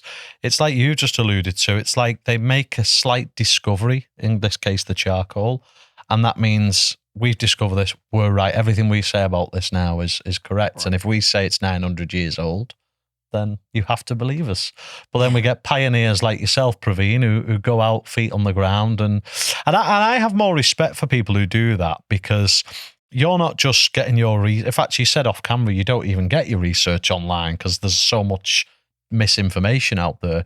You're actually, and anyone who's not checked out your YouTube channel really needs to, we'll have everything below anyway, but really needs to go and subscribe because you do incredible videos. But I have more respect for people like you who are actually going out, seeing these things, documenting it firsthand, because otherwise we're just getting it from textbooks that have been written by people who are only having a fixed view. They're not open-minded on these things. And, it goes without saying, who are you going to, or maybe I'm a minority with this, but who are you going to believe more? The guy who's gone out there, documented it, lived, breathed it, experienced it, or the guy who's wrote about it? It seems a no-brainer, but people do gravitate towards those who haven't actually been, because some of these archaeologists, they haven't been to these sites. They've just gone off the information the previous archaeologists have told them. Some of them are, yeah. Some of them are. The older archaeology reports, I mean, they would have done like actual survey of the site, and they would have written it. But you got to understand, this is age-old information. This is like, this is like 100, 200 years old sometimes. And most of the research now we see, people coming online and talking about these sites.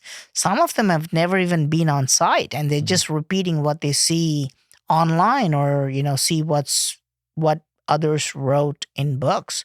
But I mean, it's one thing to kind of look at a juicy burger all day online, but to actually take a bite, that's, so you literally have to be on site. I mean, it's a joke, so like some people are like, or like I call them armchair archaeologists. Yeah. So- we have it. So I'm a big boxing fan, and we mixed martial arts fan, and you generally have that. Like a lot of my friends, they've never competed, but they know exactly everything. He should have done this. He should have moved that way. I mean, I generally keep my mouth shut because usually they've had a drink, and so yeah. But no, I think you get that in archaeology. There's definitely an armchair archaeologist for sure.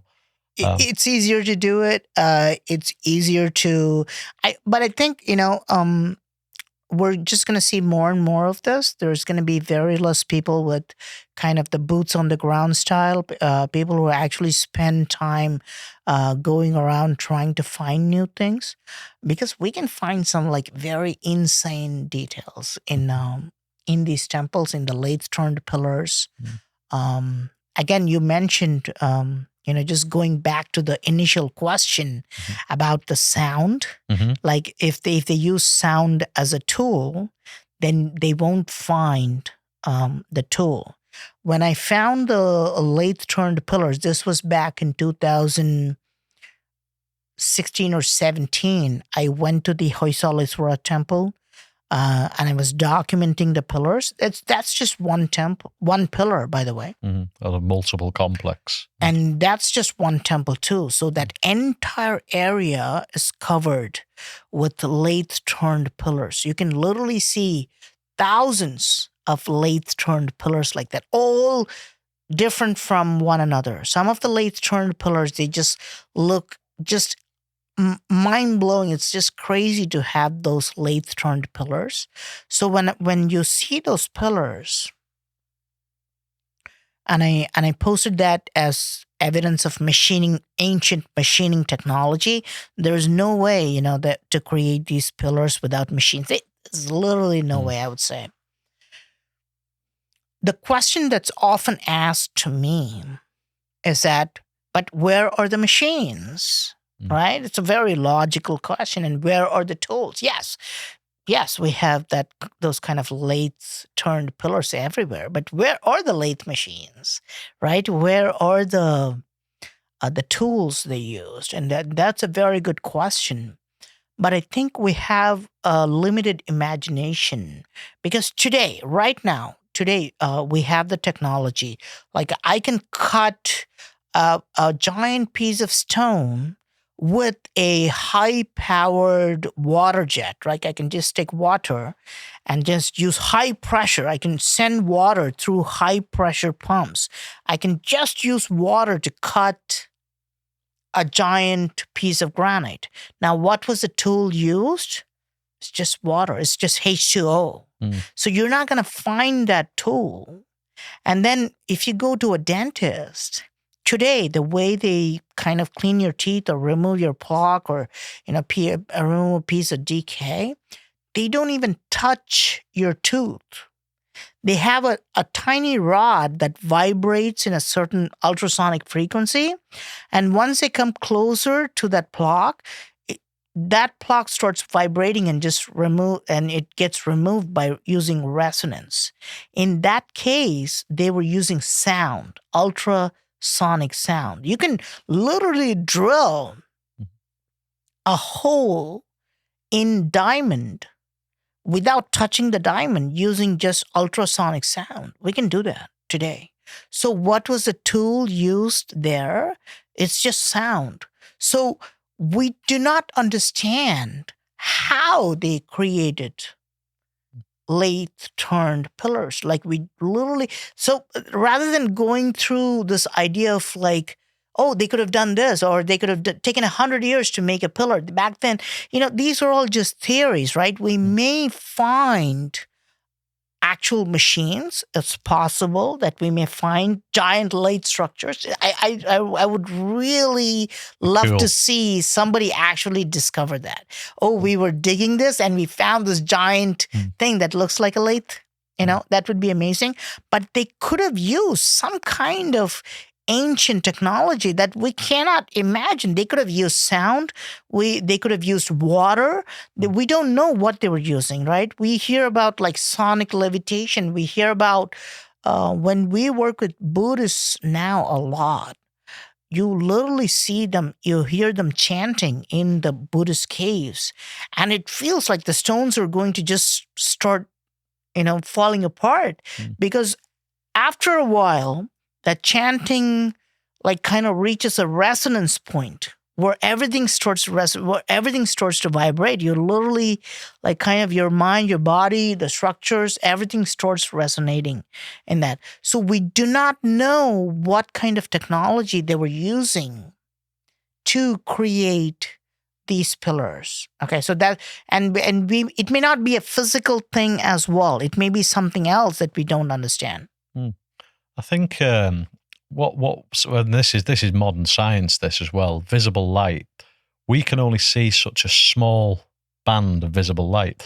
In this room, David Icke speaks about this. Who I know he was sat there in that very chair a couple of months ago, and you're doing something with him in a couple of months. Great. I mean, I think he's brilliant, but he talks about visible light in a sense. We know that in this room now there's Wi-Fi.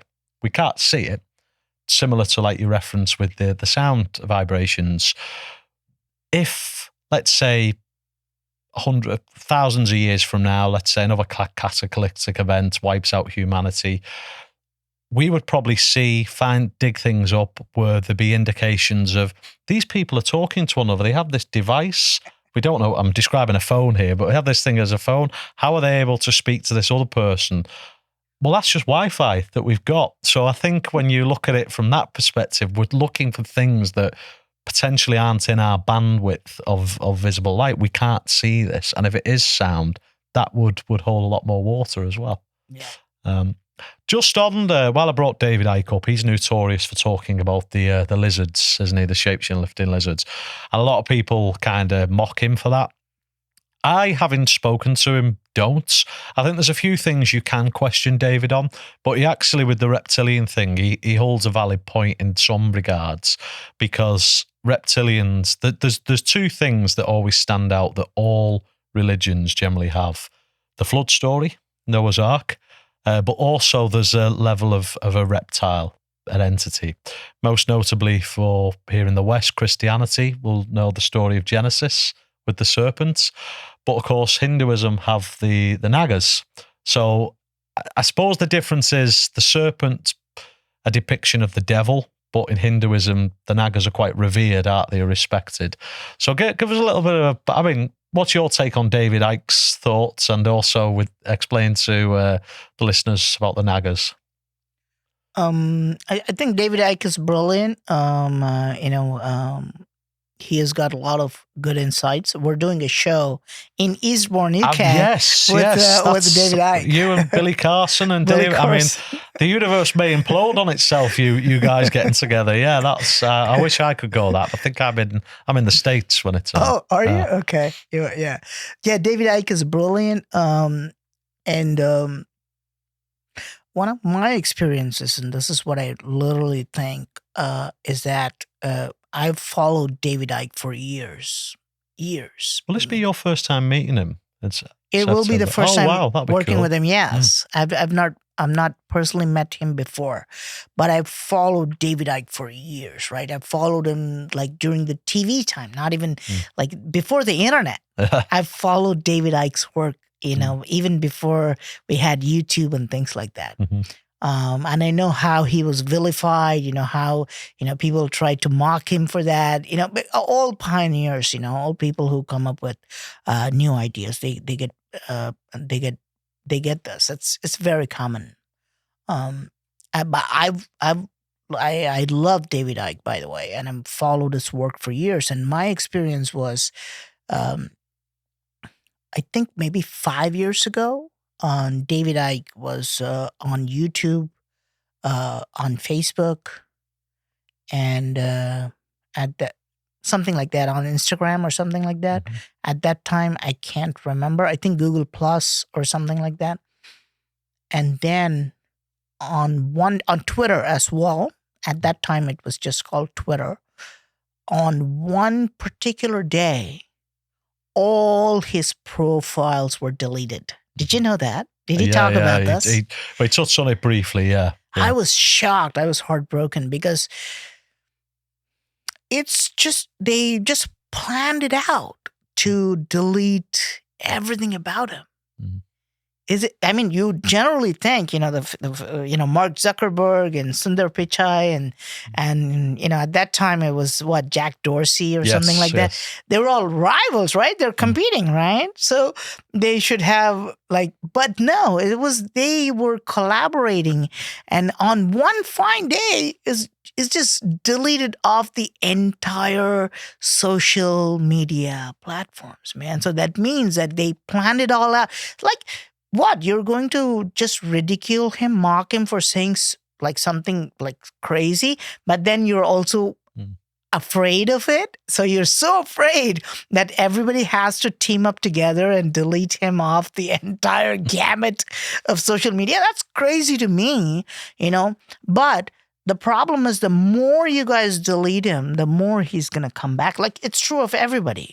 Like the UFO stuff before, yeah. Yeah, the more you're going to suppress somebody, the more that idea just keeps coming back. It's like putting a seed deeper and deeper into the soil. Yeah, you put it deeper and deeper, it just, it grows better, So, I love David Icke, and I know he's into the modern reptile theory.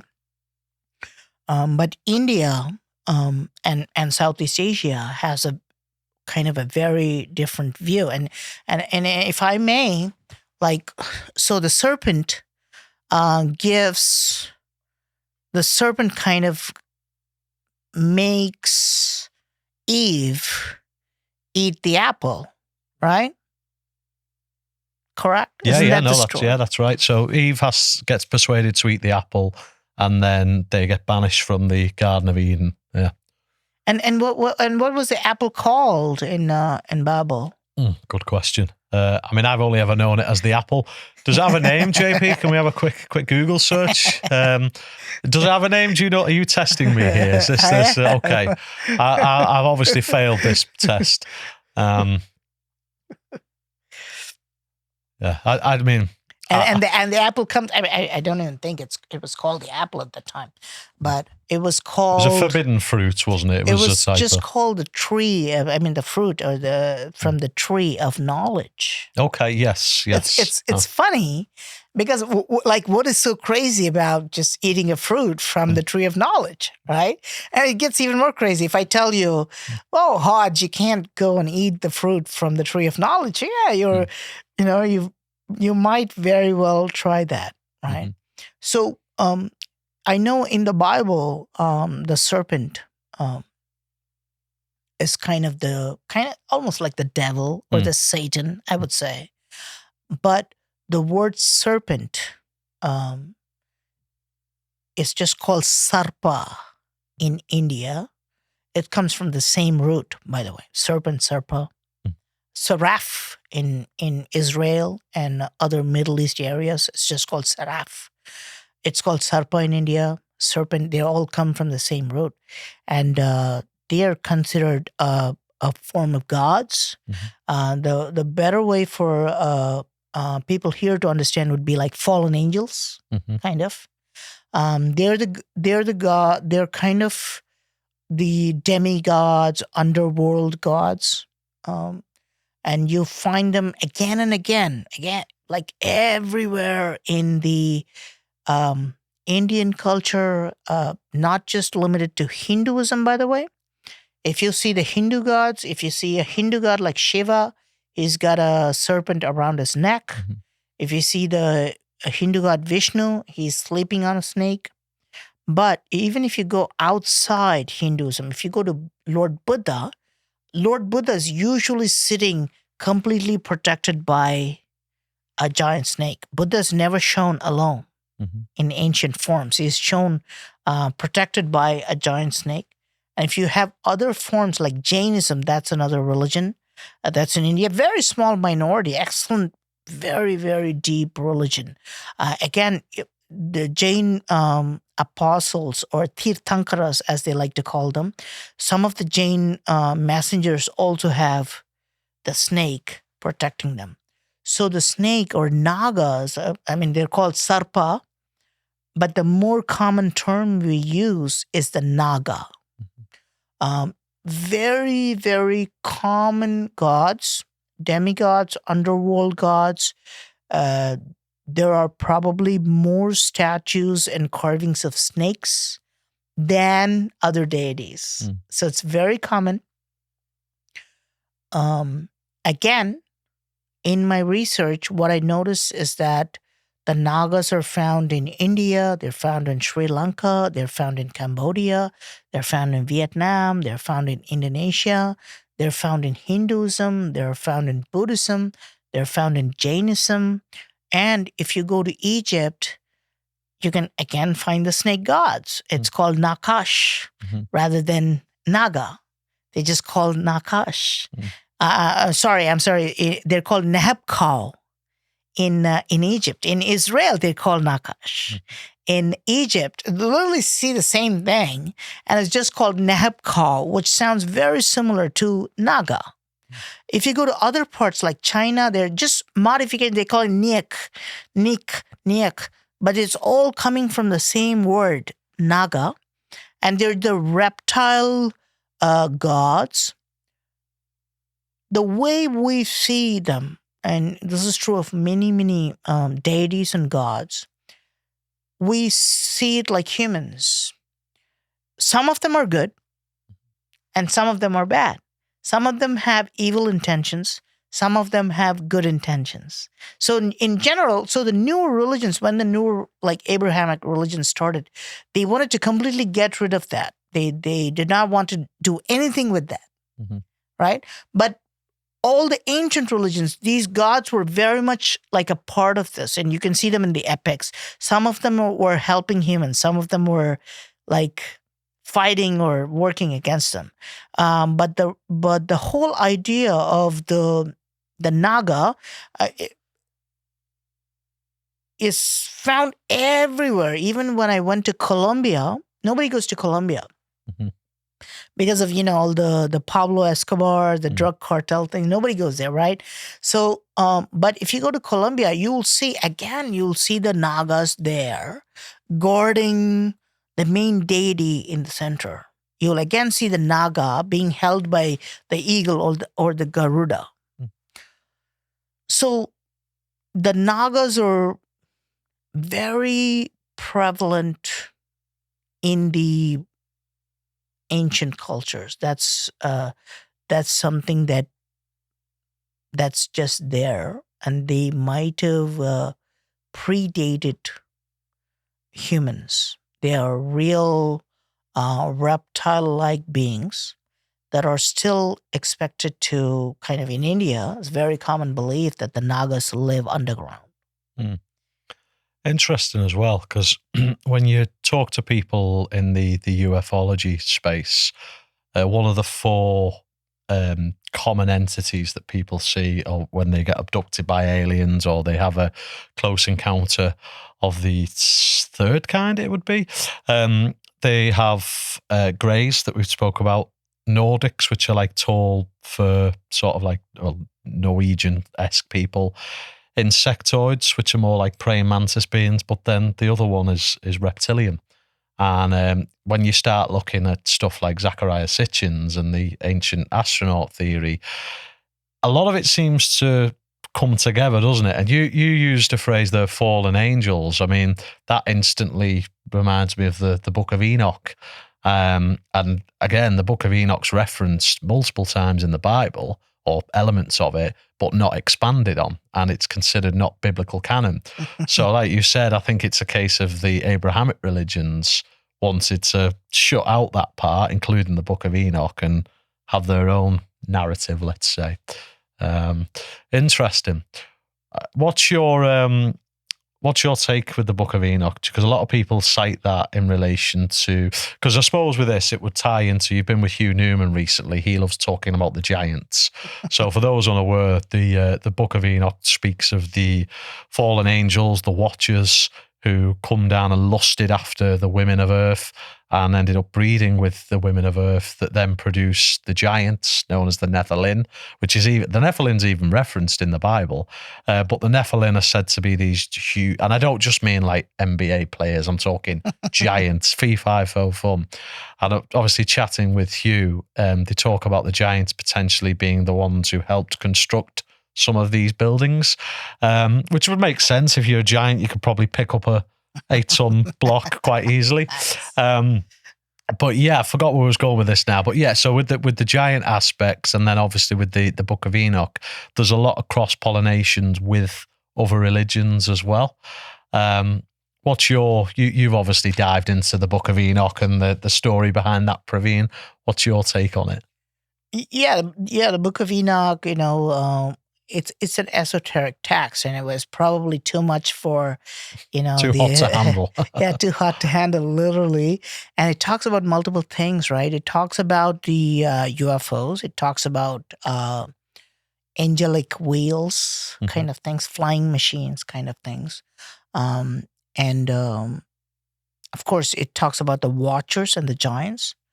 But before we go into that, the UFOs itself, we got like very big. It went viral when they showed that 8-pointed star. Yes. The recent UAP disclosure showed an 8-pointed star. That's literally mentioned in the Book of Enoch. They call the Ophanim. And so that became very viral. People were starting to think, this is the real disclosure. How can that be? This is mentioned in the Book of Enoch, and we are literally seeing disclosure of an 8-pointed star. The Book of Enoch is, it wasn't taken as a kind of, they're now dismissing it as like a kind of a Jewish esoteric text, but it has a lot of very interesting insights into this. And same thing with Hindu texts as well, because some of the UFO just looked like a trident, like the Trishul, as ancient texts put it. And it's not just the Book of Enoch. If you see almost any, the Bible itself talks about Nephilim. The Bible itself says, there were giants, that roamed the. Abraham Lincoln says this. Of course, yes. Yeah, Abraham Lincoln said this. People don't want to talk about it because it's very controversial. Because Abraham Lincoln says this, the giants roamed all over America, and they don't want to talk about it. And if you look at ancient, not ancient, if you look at just newspaper clips, 200 years ago, 100 years ago, not just one newspaper company, but the giant skeletons were found everywhere. The giant skeletons were found in India sometimes. There were giant skeletons found in the US, and then they were found in the UK. And when we went on this tour in England, Hugh Newman was, he is very, and his research is very solid. And and his book with Jim Vieira about giants shows multiple evidences of giant skeletons found around the world. And some giants were very tall. We're not just talking about like gigantism. Some giants were like 20 feet tall. I think one was like 32 feet tall. Okay. So we do have evidences of these things. Now they're all going to be basically just dismissed as pseudo-archaeology. But even like 100 years ago or 150 years ago, if you look at newspapers from Pennsylvania, they were showing that archaeologists were discovering this. Like they would be like, oh, this guy, head of Pittsburgh Archaeology Department, found a group of giant skeletons, right? Not just one or two. He probably found dozens of giant skeletons. He showed them with pictures. So today, I think AI is going to kind of, just spread the brain rot, just take the mainstream consensus and just throw it as a fact. But people are just going to dismiss this kind of research as like, oh, there's no way, we had giant beings. But the whole idea of Nephilim, like the giants mentioned in Bible, the fallen angels were basically, I mean, the giants were basically a hybrid between the angels and humans, right? So when the angels mated with humans, the resulting hybrid was giant, may have had some kind of strange uh, features, like they may have like double rows of teeth, or they may have horns, and then they had some kind of supernatural ability. And this is surprisingly written in ancient texts, in Indian texts. Mhm.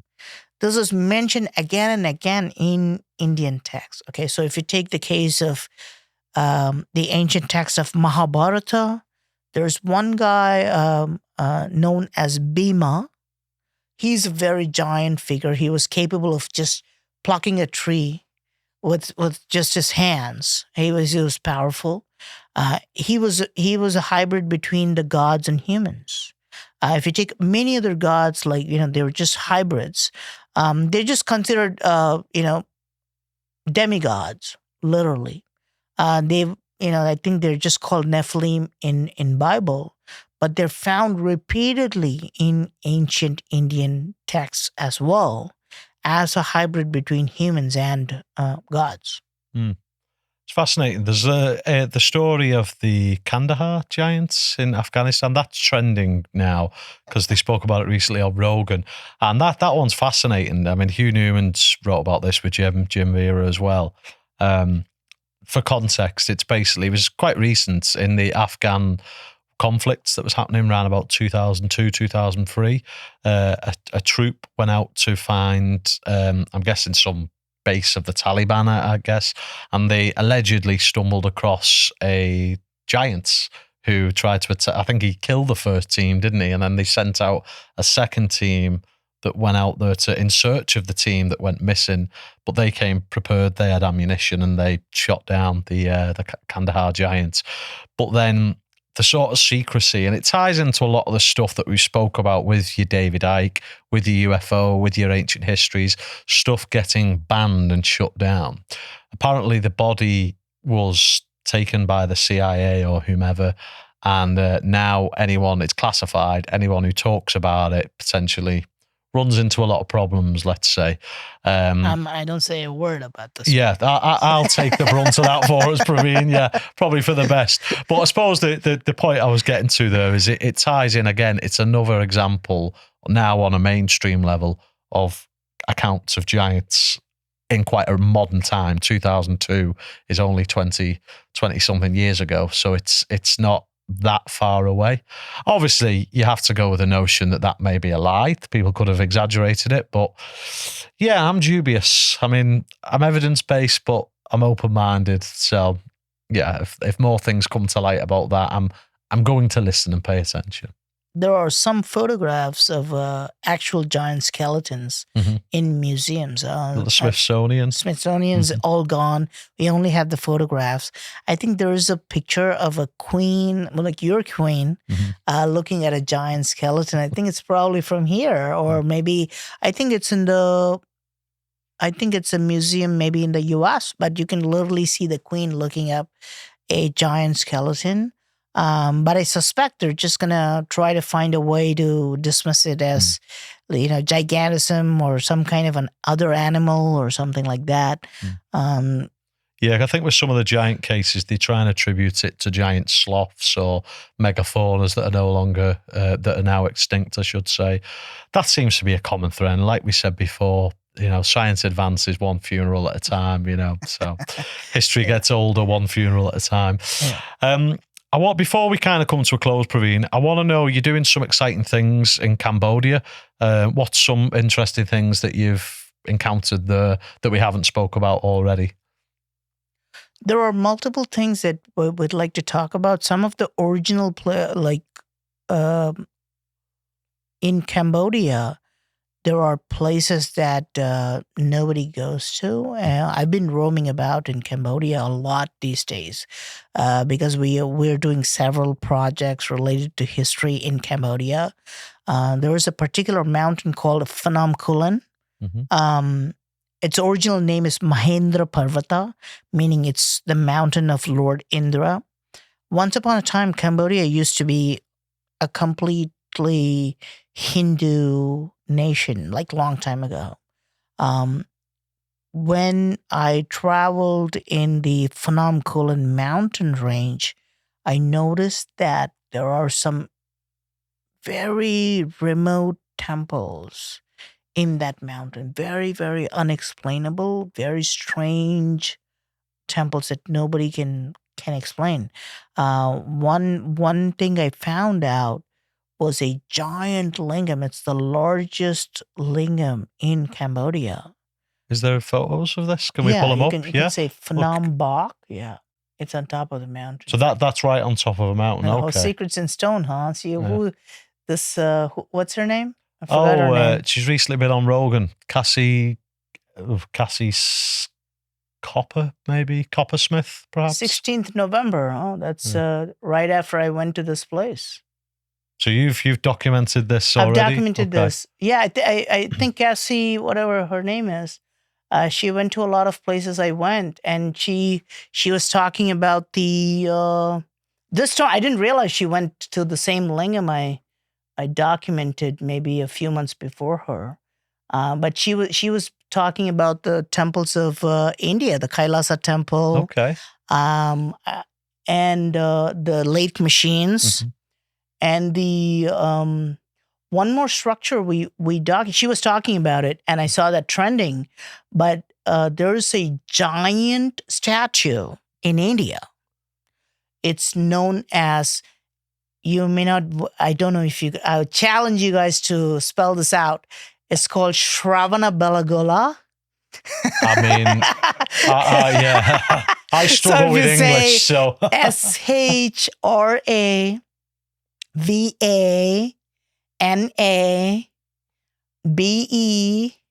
There you go. Oh, the statue, yeah. Yeah, she was talking about this. Oh, I've seen this. So this is also a monolith as well, isn't it? Correct. Yeah, she was talking about this on Joe Rogan. But I documented this maybe 5 years ago. Yeah, I've seen this on your channel. And it just seemed like exactly what I was saying. Because this is a giant statue and it's monolithic, right? And I documented this 5 years ago. And it's almost like 1,000 tons, even by mainstream accounts. You can see the size. Look at that. Yeah, you can see the size of the humans. And that's, again, it's carved out of one stone, which is just... What's the conventional date for this thing? Is this... Not exactly sure. I forgot the date of this because it's been so long since I documented this. But it's likely going to be older than the conventional, we suspect. I would say that most of the structures are older, but the real point about this structure is that this is a monolith. This is one statue, and it weighs about 1,000 tons. You know, you can say maybe 800 tons or maybe 900 tons, but literally it stands on top of a temple. Now, if you can click on one of the pictures where the entire mountain is shown, like there, that one, underneath. Yeah, that one there you're hovering, yeah. No, to the left. Oh, to the left? Oh, yeah. To the left. Left again? No, left again. Yeah, that there. One. Wow. This is on top of a mountain. You can see that statue kind of sticking out. So when you see it, it's mind-boggling, actually. I mean, it even looks big to the temple in front. And that's obviously much closer. And the funny part about this, okay, and I mean, I kind of chuckled when I saw Joe Rogan and Cassie talk about this, because it's exactly what I had documented 5 years ago, right? And the funny part is, you can't, like, if you and I had to climb up the mountain, and we're doing a tour, we're taking people to this. Yeah, okay, cool. We're taking people to this. People don't walk up the mountain in one go. They have to just sit in between a few times. That's because it's that steep, the incline. Yeah, but it's high and it's also steep. So I mean, you could, if you're very young, if you're like a teenager, you can just go. But most people just take a few breaks, Mhm. right? So how did they drag up 1,000 tons of monolithic statue, right? Or, I mean, it's, I mean, I would say it wouldn't be a stretch to possibly speak about acoustics again if they could harness the correct. sound. That's a possibility. I'm not saying that's factual, by the way, because I don't want to be abused in the comments for that or banned. You don't want to be. You're Yeah. a rookie, man. Yeah. Yeah. I should probably embrace that. But yeah, as I'm starting out, I kind of want to tread carefully for now. But no, quite right, Praveen. I think to be able to take something that, how much does that weigh again? About Roughly 800 to 1,000 tons. tons. I mean, that's... And it's monolithic. It's one thing to assemble everything together. It's just made of one stone, right? And if you take a closer look at this, and you'd be surprised, if you kind of take a line and if you draw a line, again, it has no imperfections. It's perfectly done, right? So, and even today, and when you go there, if you go there, it's very interesting. A lot of people just go and they cannot walk up.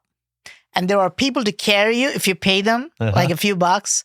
They will carry. There are people who kind of have like a palanquin, like kind of a thing where you can sit and 2 or 3 guys will take you. This is how most people reach the top. Yeah. So they can't even carry themselves. But somehow during ancient times, they carried like 1,000 tons of one stone up there, not to mention how they erected it upright. So, and then sculptured it with perfect symmetry and alignment. Well, I mean, if you believe in that theory, right, if you think they just dragged up a rough piece of rock and put it up there and then they carved it, if you believe that, that means that block weighed more than 1,000 tons. Of course, yeah. Because it's got less rock now, yeah. Yeah. Fascinating. I think whatever was happening on the planet thousands of years ago, there was a lot of strange stuff going on, and I think we're only just scratching the surface of everything. Praveen, I've absolutely loved this conversation. I mean, we're coming up to 3 hours now, but that has just flew right by. We ask one question to everyone who's making the debut on the show. But before we do that, not that you need me to give you a plug because your channel's pretty big anyway, but I'm going to tell everyone how, I mean, obviously we'll be collaborating. The links will all be there anyway, but tell everyone any projects or anything that you've got coming up that you're allowed to disclose. Oh, we're not. I mean, we do have a lot of new things coming in 2027, but we're doing a lot of tours now. This is tours, yeah. Yeah, this is the only thing. This is one of the major things that we're doing this year and next year, and all the structures that we spoke about today, the giant monolithic statue, the Shravana Belagola, that nobody can pronounce, including Joe Rogan, I think. I couldn't even repeat that, and me. And Cassie, we're visiting that temple on this tour in September. We're visiting the Kailasa Temple. We are walking up the hill, and we're going to look down at the Kailasa Temple where people look like ants. We're going to the Boracaves, and then we're going to look at the polishing, and we're going to look at the Lathe pillars in Civilisation Temple. This is all happening in 2 months. But for those who maybe, because this will be out, there'll probably be 4 weeks between this going out. So you've only got a month, too late. But you'll be doing more of these tours, of course, in the future. Well, yeah, I do hope you can post it sooner because it may be too late. But we may or may not do a tour next year. But we will try to do one next year. But yeah, if you can post it sooner, it'd be great, because if people can come, like I always say this, if you're just looking at it online, it's like looking at a burger online. It's not real, right? Unless you can come there and taste it. Experience it. And I think as well, what we touched on with AI, proven to be a lot of disinformation. If you're just getting your information online, you're probably not getting factual stuff. So now more than ever, it's important to go see these places firsthand. So then you can distinguish what's real and what's fake, as well as the experience of being able to say you've seen all these things. And what better host to do it with than Praveen Mohan? Praveen, Final question we ask all our guests, and it's the same question everybody gets. It's, what does challenge mean to you? So what does challenge mean to Praveen Mohan? Just to overcome, whatever challenges we get, we have to overcome. I would say a significant milestone, or a significant challenge that I've probably taken is to add some of the Hindu gods to our textbooks, like our history textbooks, right? So if you look at, for example, Jesus, he appears in history, right? This is basically how we say BC, AD, before Christ, and so on and so forth. And we see other religious leaders, including Buddha, right? You don't doubt that Lord Buddha walked the earth. But when we say Lord Krishna, it just goes to mythology.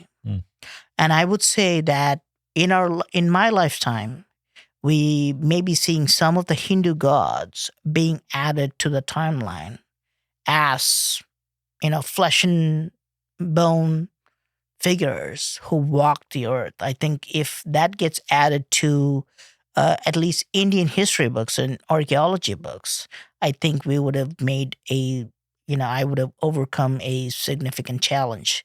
It's one of my missions to do. And best of luck with that mission. Praveen, I've loved every second of this. This has been great. We'll have to do a part 2. Either we could potentially do a part 2 if I go to India. We could maybe link that in there. But no, this has been fascinating, really educational, and something I don't get to talk about enough is ancient India and Hinduism. And yeah, I've loved every second of it, man. Appreciate it. Thank you for having me. Awesome. We're going to go for some food now. So I'll wrap this up. I've been Daniel Hodges. This has been the incredible Praveen Mohan, and you've been listening to the Hodge-Cast. Take it easy. Well, folks, if you made it this far, I'm going to take a wild guess and say that you enjoyed that conversation. And if you did, and you want to help us keep bringing you interviews like this, I've got one small favour to ask, and it won't cost you a single penny. Hit that subscribe button. It might seem small, but it makes a huge difference. More reach means a bigger platform, and a bigger platform means bigger guests, bolder conversations, and more explosive topics to dive into. Here on the Hodge-Cast, we're all about high-impact conversations that challenge narratives, expose truth, educate, and inspire. Whether that's fitness, geopolitics, religion, science, history, mindset, philosophy, or the conversations you're not supposed to have. We'd love to have you along for the ride. So go on, hit that subscribe, and let's take the Hodge-Cast to the next level.